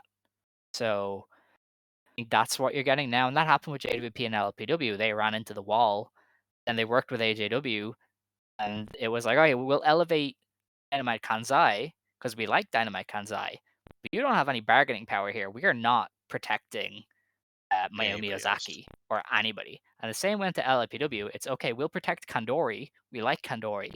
Harry But Saito is fuck losing to Harley everybody. Saito. Yeah. So I think it's very similar of one promotion with upward mobility splitting into two, a really hard cap. Um, and obviously it just weakens the quality because the JWP shows for the split were obviously a bit better than after the split, where it was like, okay, we have trainees now wrestling 15-minute matches because that's all we Yeah. have, So And I'm um, partial to LLPW, of the two yeah, at that time period, but that's mostly because I love Kandori and I think mm, Harley Saito is one of the most underrated wrestlers to ever live, right? yeah, And so definitely. if you care about those two, you like that show. But it did really, you know, I think the big difference here is that neither like original JWP wasn't the industry leader. Mhm. Um, so while it had momentum, it didn't have as much momentum as Stardom does now.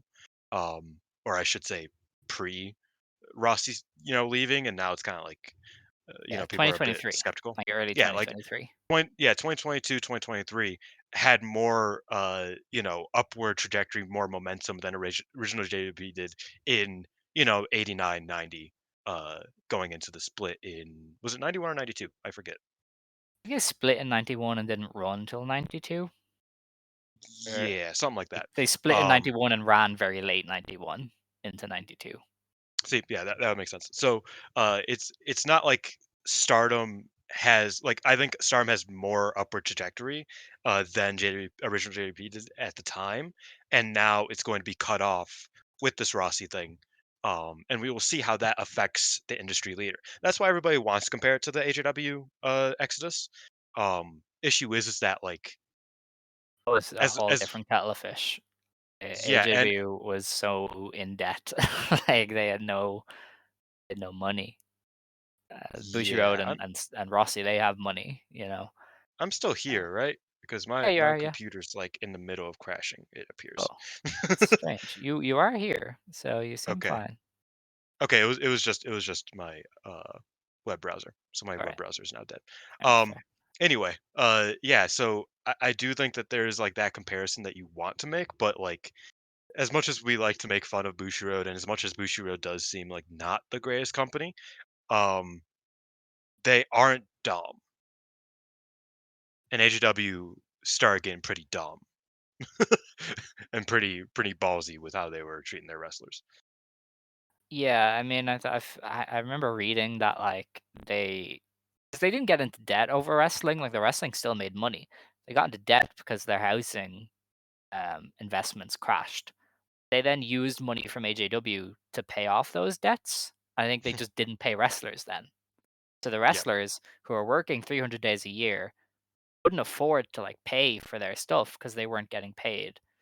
Um, they obviously couldn't take jobs outside of that because they were wrestling 300 days a year.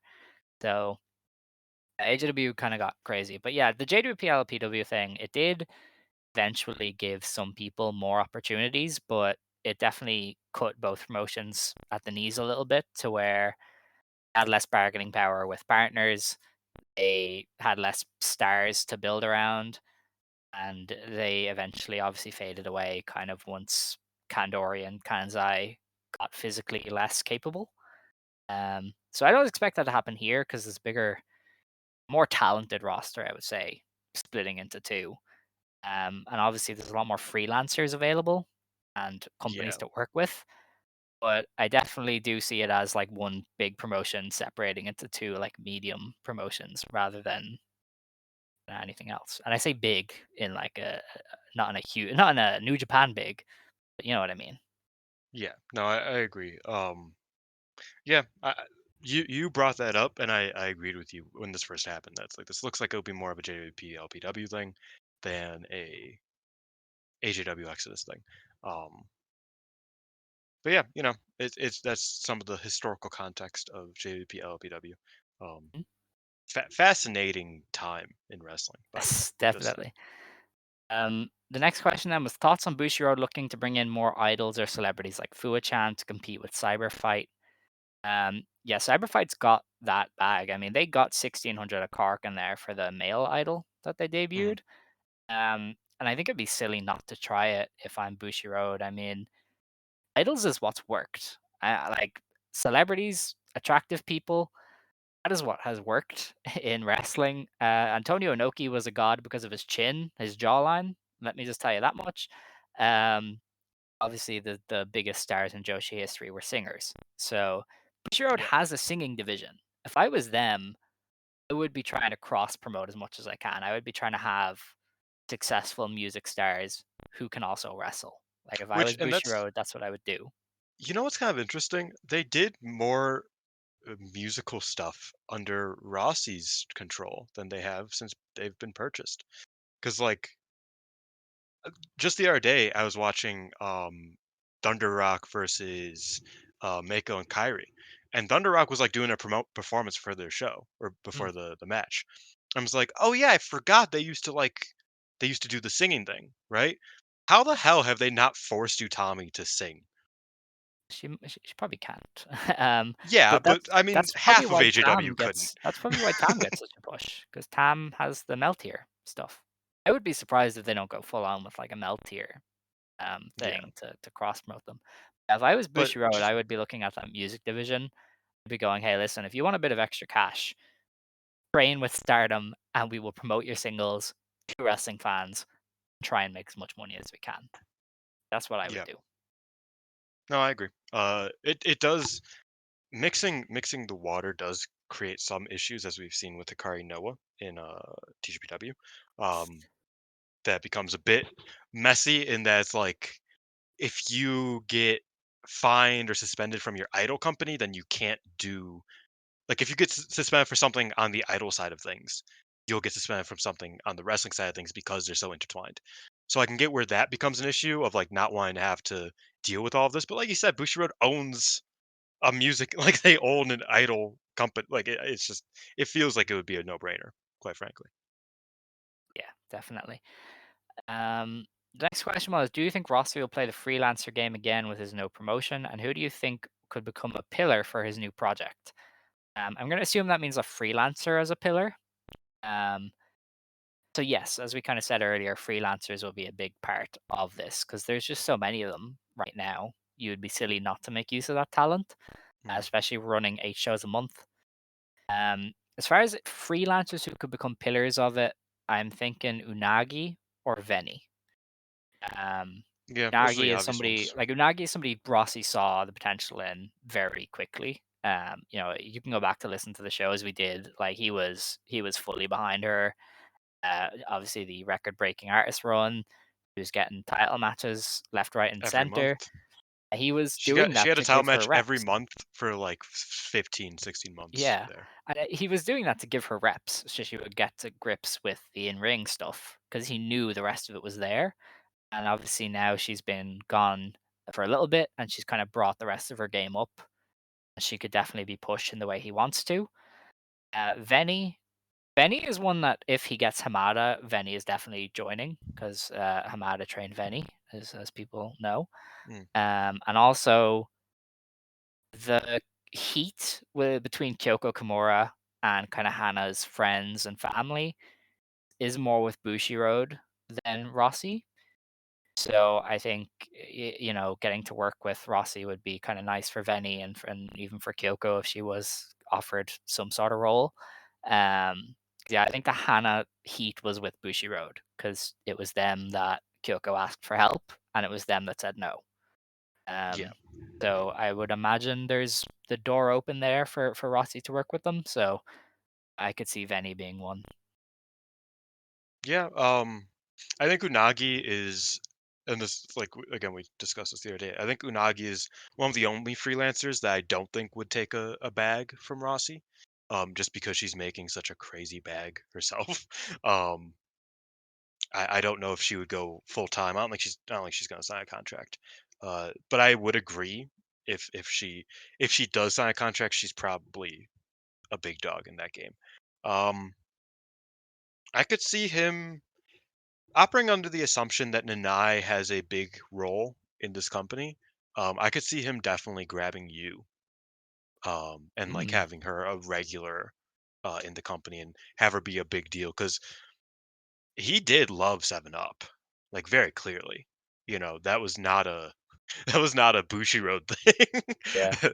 Shocker, right? I just can't see Bushiroad being like, yeah, like let's go for Nanai and you as tag team champions. And Seven Up was fucking killer.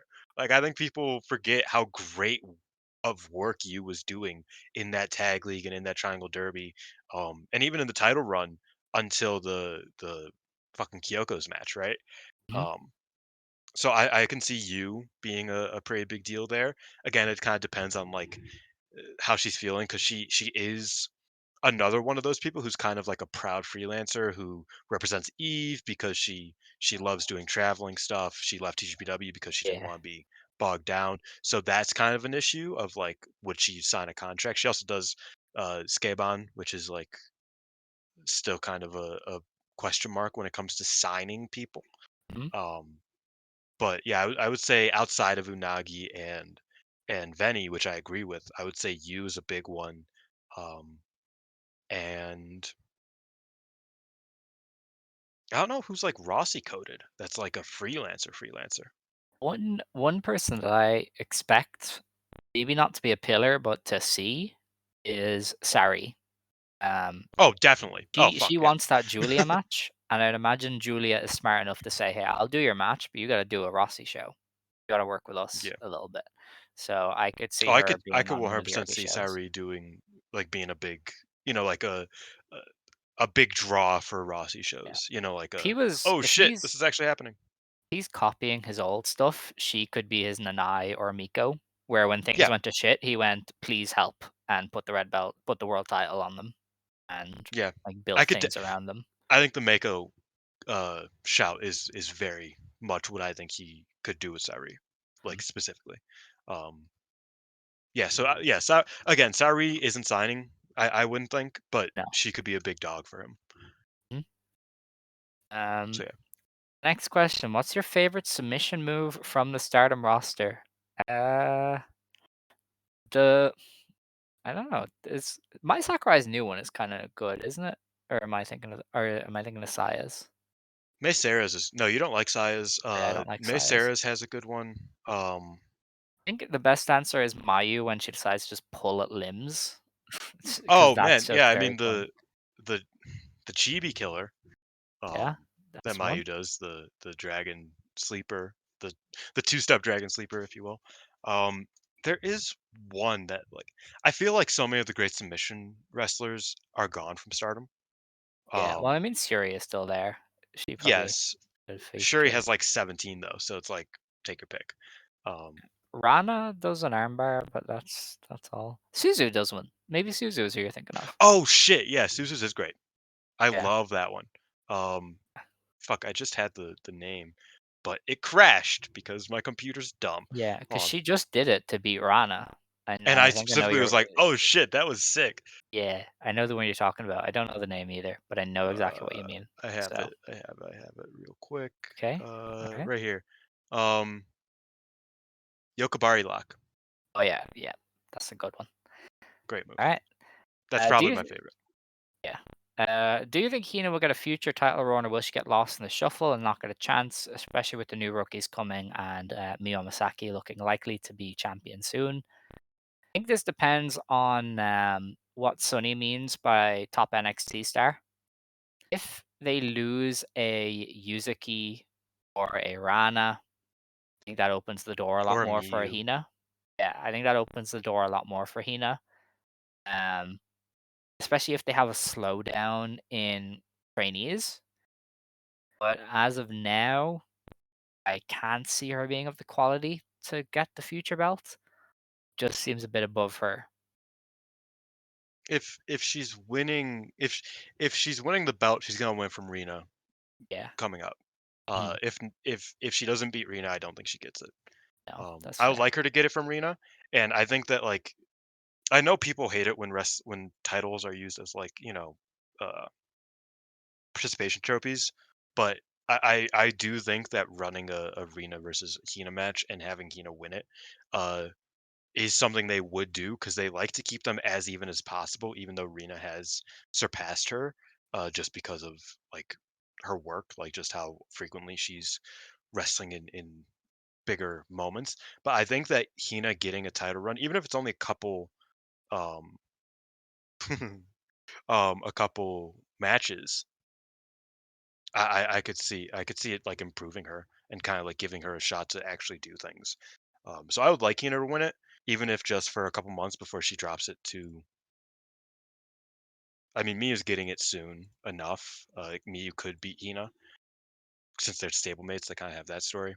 Um, but I would like it to happen, but I could definitely see her kind of getting lost with it, getting lost in it, especially with this recent injury, kind of like setting her back again. Mm. It's just kind of it's kind of messy, but I'm hopeful. Right. The next one is, how do you parallel the older Joshi you've watched with modern Stardom? The finishes are different, but more about the stories being told. Um, well, one thing is AJW had one idea, and it was heel faction running the company basically and beating the shit out of baby faces. So that's kind of gone. Even a Wader tie is never as obnoxious as the Zaps or the Dynamite group that briefly existed where they all wore masks and were called Dynamite Jack and stuff like that. I thought that was like Um, a sub faction of the Atrocious Alliance. I have no idea what the hell it was. I just remember seeing them and being like, "What the fuck is happening?" Because some of them were like retired wrestlers too. And I was like, "You're not like allowed to be here." But yeah, like Oh yeah, because that was AJW the was 80s. yeah. And obviously in the 70s, you had the Black Pair and Monster Ripper kind of beating the shit out of Jackie Yeah, Monster Sato. Ripper, Romero. So that style of storytelling is long gone. Like I think the nobody big difference, tries that. even beyond that, is tag team wrestling is not respected as much now as it was then. Yeah, yeah, you could make a career as a tag wrestler like Oh, 100%. Yamada and Toyota, um, Hokuto and Suzuki or Suzuka for the most part. I Obviously mean, the and even Beauty going back Pair, the 10 Crush years earlier, Gals. there was the Golden Pair, Queen Angels, Yeah. Jumping Bomb Angels. Like there were a bunch of people who were like, Like yeah, they can go singles, to put it this but they way, were insane.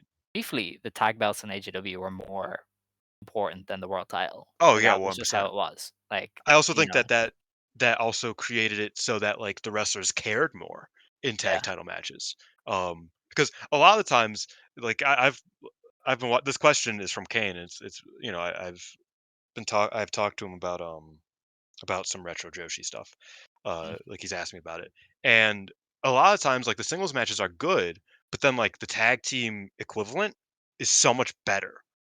Just yeah. because there was a lot more dynamic, they it felt like they cared more until they didn't, right? Until Mhm. Linus Oscar's like, please don't make me team with Chigusa ever again. I'm so tired of doing a tag team. Yeah. Until and that happened for most of the tag teams, quite frankly. Either that would happen or they would have to retire. Like one of those things would happen pretty soon after a tag team got a good run. Um, so, like, that was a big thing, was how huge the tag belts were, how huge the tag division was, and just how respected, how much fun it was. I don't think that's captured anywhere in wrestling, quite frankly, not just in Stardom, not just in Joshi. I don't think that's captured anywhere in wrestling these days Mhm. of how great tag wrestling can be. And I think some of the best tag team wrestling I've ever seen was Crush Gals era. You know what I mean? Yeah, Uh, for sure. both early Crush Gals era and late Crush Gals era, because like there was like Hokuto, rookie Hokuto was a great tag wrestler, for Oh, example. yeah. Um, Her and Ho were her and Hota teamed a little bit her and with Rook, Hoda didn't teamed, they? but it was mainly her Yeah. and Suzuka Minami because Marine Wolves. Yeah, Uh, but I know, Marine like, Wolves was the she won the fucking Japan shit. tag belts with Hota, I think. Yes, she might have even won a tag belt with Chigusa or a tournament with Chigusa. I feel Maybe? like I'm remembering. Fuji Cup? That Fuji would have made maybe? sense, but Yeah, also a lot of the Fuji Cups aren't on databases, so I don't know that's if they true, would have that's counted. true. Another thing is, it's a lot less vicious than older Joshi. There was a palpable, "I am trying not to murder this bitch," anytime Hokuto and Kandori did press conferences, and there's a lot less of that energy in modern Joshi. Um, not that Oh, it's, you know It was Hoda with Chigusa. Sorry. oh, okay, yeah. Not that it's the friendly girls meme about TJPW, but, like, definitely there is no Hokuto Kandori anymore. There is no even Yamada, Toyota, and they were a tag team. Like And they they fucking when they hate went each at other. it, Yeah. they were just gonna they were gonna kill each other. Linus Asuka and Nagayo, when they feuded, it was a war. You definitely don't see as much of that now. So I think those are like the big changes. Is And just when you how do, it sometimes feels a bit manufactured more than it it did well, they once don't upon do a time. blood. They don't do blood Yeah, anymore. Whereas that's a obviously big part of it. Kandori bled and the Crush Gals would bleed and kind of stuff like that. So yeah, they don't try and sanitize it a little bit, but yeah, they are a lot less vicious in how they do it. Now the next set are which Stardom wrestler would win most real fights against the rest of the roster? I mean, I'm gonna Fury was preface literally that signed to the Shuri. UFC, Let's say excluding Shuri. and Utami was literally a high level judoka. So Oh, Micah was a higher level judoka though. really, okay, so Micah Yeah. or Siri, that's the one. Um. Probably yeah. Like Siri, like if you're a I UFC mean, fighter, you obviously are Shuri. going to Okay, beat the shit out of most normal humans. Shuri, obviously. Yeah. Um. Yeah, I don't know, Micah definitely but then is a you high also level gotta look at judoka. it like so this is talking about not in a shoot fight, but in a fight. I still think if you can flip somebody over your head, then you're good to go. Yeah, but like who's the fucking who's throwing hands? Like Julia, I she's a don't think I don't hairdresser. think Mayu would win that many real fights, but I think she would be fucking fucking motherfuckers Mm, up. She wouldn't win, but she would be hurting some people I think just Rana. because she's Rana has psychotic. a low key chance. Rana looks stanced up all the time. Yeah, and Rana does have like what 10 years in karate, 12 Yeah, years or like something like that. Rana would hurt somebody. Time. Yeah, so the obvious answer is Shuri, but there are some cases. The next question then is, who do you guys want to win the Cinderella the most? What belt would you see them challenging for, and what would the story be? I think our answer is going to be the same because I would like Hanan to win I'd and also like Hanan challenge to win. Ano, and the white belt is just an easy thing for Hanan to go of like, I want to represent Joshi wrestling. This is a belt that represents the heart of Joshi. I am the future of Stardom. I would like to win this belt from you, the outsider. I Okay, so Hanan's the choice, right? Yeah, Um saying that, I am still yours truly, Dylan Murray, your misunderstood friend. So I will also say Hazumi. I would really like Hazumi to win. Um, that's fair. because I think that there is like her and Ano obviously have history. They're 1-1 in singles competition in the past year. Uh, so I think that could be a really good match to run, even if Azumi does have to lose it. And I feel like you know, I think that she hasn't gotten a shot at the white belt yet, right? And it's like, and I mean, even so, she's also very capable to challenge for the IWGP belt. So I think Azumi's also a very versatile one. Whereas like a kid, she can't challenge for the white belt again because she just did a month ago. She's not going to challenge for the red belt, so it's pretty much just the IWGP for her, which we don't really know if they're going to want to run with that or not. Whereas I think Azumi can challenge for any of the three belts, maybe not the red belt as conceivably, but she could challenge for the other two belts and there'd be a story there, right? I think one, she said on her 10th anniversary match that she's like, "Oh, I want to beat Mayu. That's my next big arc as a wrestler. So I need to beat Mayu." Which nobody ever does, by the way. No. Like Mayu loses a lot, but she never really loses. You know what I mean? Like she made a career on losing the first match of the 5-star every single year. Um, but somehow it's just like she doesn't really lose though. So I think that's like Azumi has that story with Mayu. Azumi has that story with Ano. She doesn't really have one with Micah. She notoriously doesn't have one with Micah, because they've always been like a pairing that like feels like a first time matchup, even though they've run it like 3 times, I think. Um, but they just feel very like styles clashy. But I think Azumi would make sense. I think it would also be a big statement for them. Um, Mhm. in contrast to like a Suzu or a Kid even. Kid, I like I said, I'm trying not to like be as harsh on Kid as much, but she has challenged for the white belt like 6 times.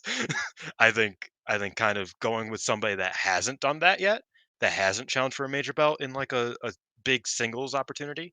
Um, I think that's a smart move. So I'm going with Han or Azumi. Okay. Same reason why I'm not going for Azuki. It's because it's like we've seen that before. Yeah. Yeah. Hazuki's As our much as I would chance. like it. All right.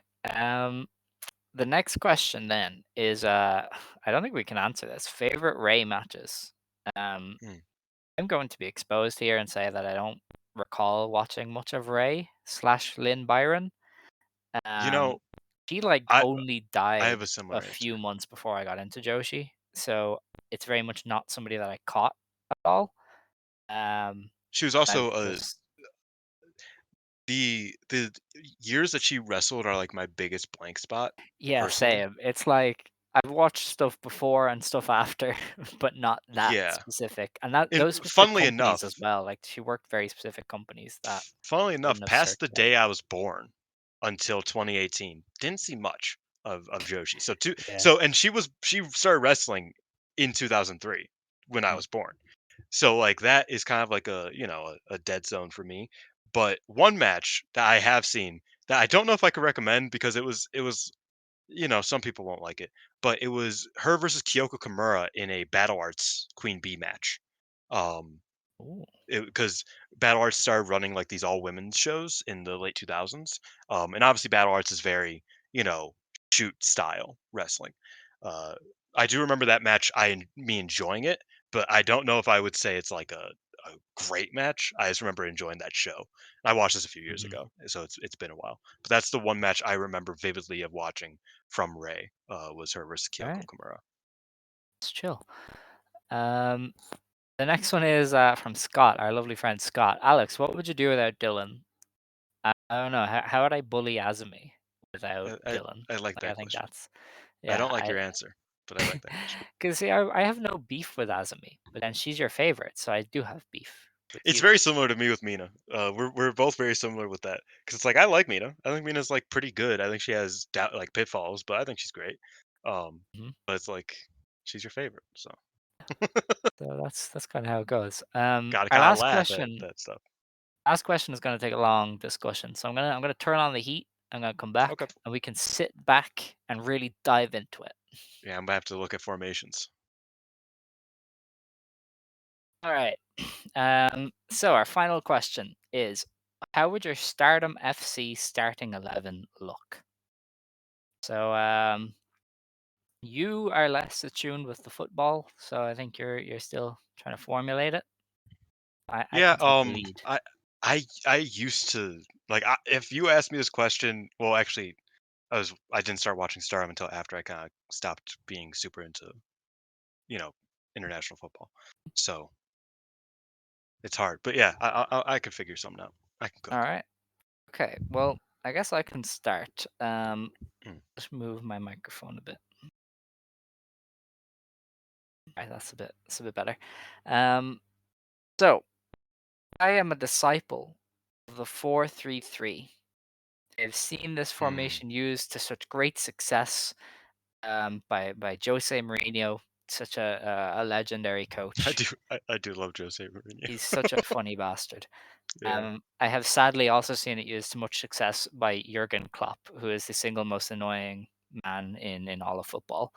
So I'm going to go with the 4-3-3. Very bombastic formation, very balls to the wall. High line definitely is a must. And so to play the high line, there are three things that I really need: agile goalkeeper and two big bastard center backs. So my goalkeeper is going to be Tekla. That's Mm. because she's quite agile. So I think she can do the sweeper keeper. If the ball is played over the top, I think she can come out and get it before the other team. I think she could pass quite well. I think she's agile enough to make saves as well. So I, See, I I but would go she's with she's Tekla. only 5'1" though. Uh, I I don't don't think think that a tech matters. goalkeeper needs to be tall, but I think they need to be a little bit taller than 5'1". Yeah, but Um, I think she'll be okay. See, I have my goalkeeper, so I'm going 4-3-1-2. That's my formation. Four at the back, three in the middle. I love having a center attack mid, to kind of like back up strikers, and then two strikers. Right. For goalkeeper, I would go with Mayu because she's tall and she jumps very high and she's very dynamic in her movements. Um, I steal that because that's good. no. Oh, But okay. because and I also thought about it's like, well, Mayu has like probably has like butterfingers, right? That was kind of what I'm thinking. But at the same time, I want her on my team, but I don't know like that would be an issue anywhere, right? Yeah. She would fumble over her feet if she was a striker, for example. Um, so it's like I think she would be the most useful in goal. Okay. Fair enough. Fair enough. Um, my two center backs then are going to be Hanako and Mm, Micah. They that's are a good one. Yeah. they are my brick wall. If I'm playing a high line, you're gonna have to outmuscle them. You're gonna have to outpace them. You're gonna have to beat them in the air. That's very difficult to do for anybody. So I don't think anybody's getting past these two. They are my iron wall. Um, I am gonna run with Micah as a what Center back. the center back. Yeah. I don't know why I kept looking at C and thinking corner. I was like, they're in the middle. What am I doing? um, well, because cornerback's a Yeah, different yeah. football. Yeah, so I would go with Micah in the back, and then I would also probably go with who's somebody. I might go Micah Julia in the Hmm, center back. okay. Uh, just because like even though Ju like Hanako I makes sense. understand. Julia is that, like, classic Italian bastard defender who will kick the shit out of every player that comes Yeah, near her. Yeah, yeah, I'm exactly. into Where it. it's like they're a bit more aggro because you know Hanako's a good one, but I also don't know if she would be fully. I don't know if Hanako would be good at football, if I'm being quite honest. Like Well, I she don't just think doesn't seem most like of she'd the be very roster good would be, at so football. I Well, don't think that's no, a, you're right, but we um just got the same yeah. notification. Yeah, we did. No, we are not Oh, going to talk about Tamatanga. Let's move on. okay. Um, yeah, no, I like that defense.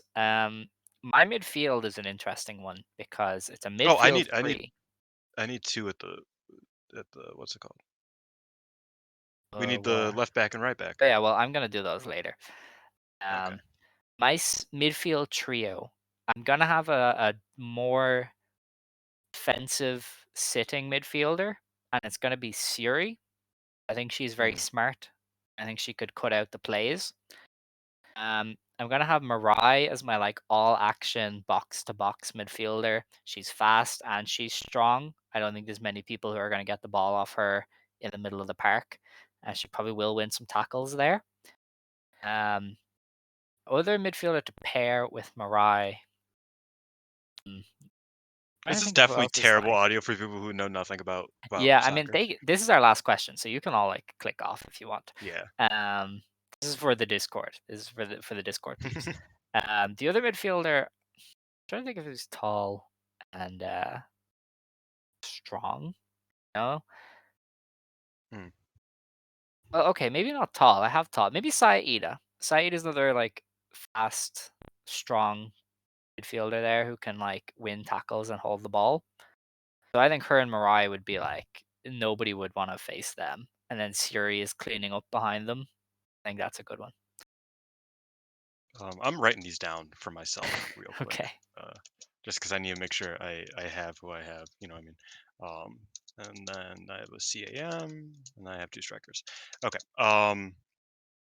Yeah. So I'm actually gonna continue on uh, my defenders, my backfield. I'm gonna go with I'm going similar to you, except you have her in the middle. I'm gonna go with Mirai at left back. Um, Okay. because she's fast enough to where she can keep up with people going along the fucking side, Yeah. but she's also just imposing, right? And you need that in the backfield. So I'm gonna go with her at left back. Who should be my other defender? Um, who's kind of a dick. I feel like there's like there's always some motherfuckers who are gonna like kill you on defense. See, it's a pity you have your center back taken because Natsuko Tora would be perfect for Oh that. shit, yeah, that's true. She'd break some knees. Not really want her on the side. You know what? Yeah. I'll go. We can't do eras of wrestlers because Himeka would be a perfect Yes. right back for me. Yeah. But she's not around anymore. Um, and I already went with Micah and Julia in the middle. Like I said, I'm writing these down. This is terrible audio. I It's apologize. fair. It's all Um, right. left back, I have Mirai. Um, right back, I'm thinking of the roster. Um, Momo. I'll have Momo back there. Actually, Interesting. Interesting. uh, she is a bit slower. She can Uh, invert. She can be your inverted wingback. Those are like a thing now. yeah. Like stay I back have and no just idea move what the into the fuck that middle. is. Okay, so Oh they yeah, like yeah, okay. stay back and move into the middle when the team is forward in possession. So Okay, she yeah, would like yeah, that's help perfect. the center backs higher up the pitch, basically. Gotcha.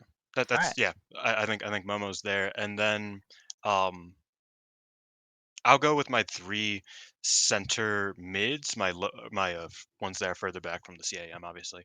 Um, and I will go with I'm gonna steal yours with Shuri. Okay, I fair. think Shuri is good at center mid. But beyond that, I'm kind of thinking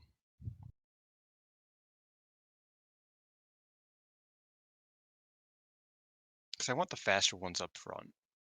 Um, I think I'm gonna go the crazy trio of Shuri Utami, who's another like stronger one, but Mm, uh, Shuri Utami and let's go with.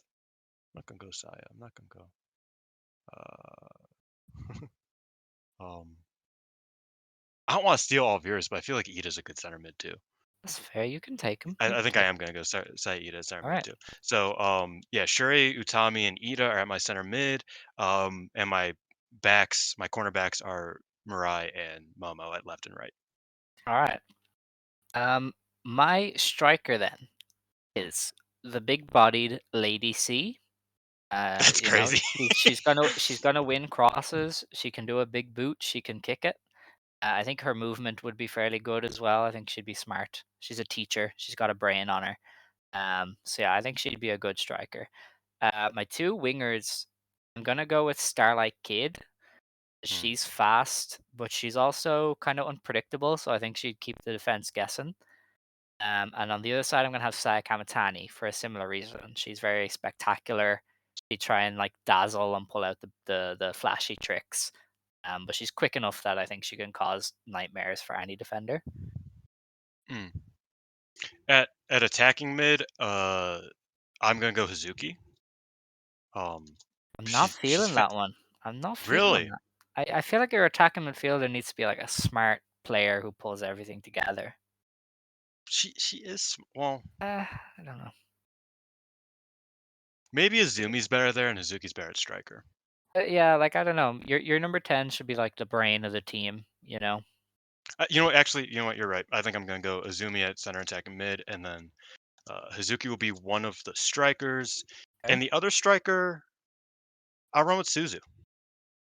Oh, I don't know why. interesting. I'm just kind of feeling that. I'm just Okay. kind of feeling that. To round out my team, my fullbacks are Azumi and Maysara because they would bomb up the wings and back. Yeah, that's true. They're just balls of energy. So Yeah. I See, think my team would be like quite difficult to deal with. There's a lot of energy there. yeah, I know. I'm feeling like maybe I made a wrong decision with Momo at right back, but otherwise I'm pretty content with You could my make it team. work. If she's inverted, I think you'd be fine. Yeah, yeah. Otherwise, yeah, I'm happy with my team. I think you have a good team as well. Uh, this is such a nerdy fucking question, uh, Man, but I it's kind of fine. love it. Yeah, it's good. Um, yeah, but yeah, so that's I think that's the show. Who's the manager? I'm having Ooh, so Uashino, that's a good Hmm. best player manager in history of the sport. It would take Natsuko. Natsuko feels like a tactician. Would be like, here's how you like break their press. She is the what's her name? The intelligent monster. Yeah, the commander. I Yeah, think she would I could see that. she'd do good as the manager. So Um, yeah, I mean, if Shuri wasn't on the field, I would put Shuri. But yeah. yeah, I Well, mean, Koguma is also a genius. You know, she's the high speed this is genius. true. I think Koguma as well. Koguma would So have been good on the pitch. she would have been my Probably a 10. center. She'd have been my 10. Yeah, Very yeah, I smart, could see that. genius player, fast, strong. Yeah, I would have had her. Picks her But spots. That is smart. That is smart. yeah. But that's that for the Discord folks. So my team was Tekla and goals, left back May Sarah, center back Hanako and Micah, right back Azumi, defensive midfielder Siri. Two other midfielders are Ida and Mirai, and an attacking tree of Ida, Lady C, Starlight Kid, and Saya Kamatani. And mine was Mayu in goal, Micah and Julia as the center backs, Mariah at left back, Momo at right back. Uh, the midfielders are Shuri, Utami, and Ida. Those are the three in the back. The center attacking midfielder is Azumi. My striker is Suzuki, and my other striker is Suzuki. All right, I like it. I like it. Well, that was all the questions we had. We will be back next week to discuss the house shows from this coming weekend and look ahead to the Cinderella opening day. Because if I have my dates right, that is the following weekend. Unless I've gone Yes. crazy. Yeah, No, it's you're the right. 9th. I It starts on the traveled the 9th. day of. I Oh, traveled back home the day of the Cinderella. that's Sounds fun. lovely. Yeah. Yeah, because they're doing Cinderella at the Budokan and then they're in Cork and Hall. So we should have enough to discuss there. So if you want a more normal show, we'll be back with it next week. Yeah, but that is time to close the show. Unless you have any comments, Dylan? No, it was a fun time. Join the Yeah. Discord, the 5 Star Network Discord, Yeah. to talk about Unless season you're bad 12 Stardom vibes, in Quest. which case I will get you kicked out. Don't be bad Have you? vibes. Did you? Yeah, I got Doc Spoon in the pocket, don't you know? Damn Tell him it! I said that, please. Don't tell him I said I that. won't. He'd kill me. Yeah, he might ban you for that one. Probably, probably. He'll be extra mean to me. But yeah, It's if you fine. have good vibes, then come on through to the 5 Star Network Discord to talk about Stardom Quest and talk about other wrestling, obviously, because wrestling's cool. There's other channels there. You know, you don't have to There are talk a to lot of other us. channels. Yeah, Yeah, you can pretend we're not there. But yeah. yeah, that's fine. If you want to stand, you may stand. If you want to sit, you may sit. Believe today, shine tomorrow. You decide what you believe in. Ijo. Oh, Nanai as my captain or as my manager. Ooh, I That's like it. it. Okay. Nanai manager. Sorry, Ijo.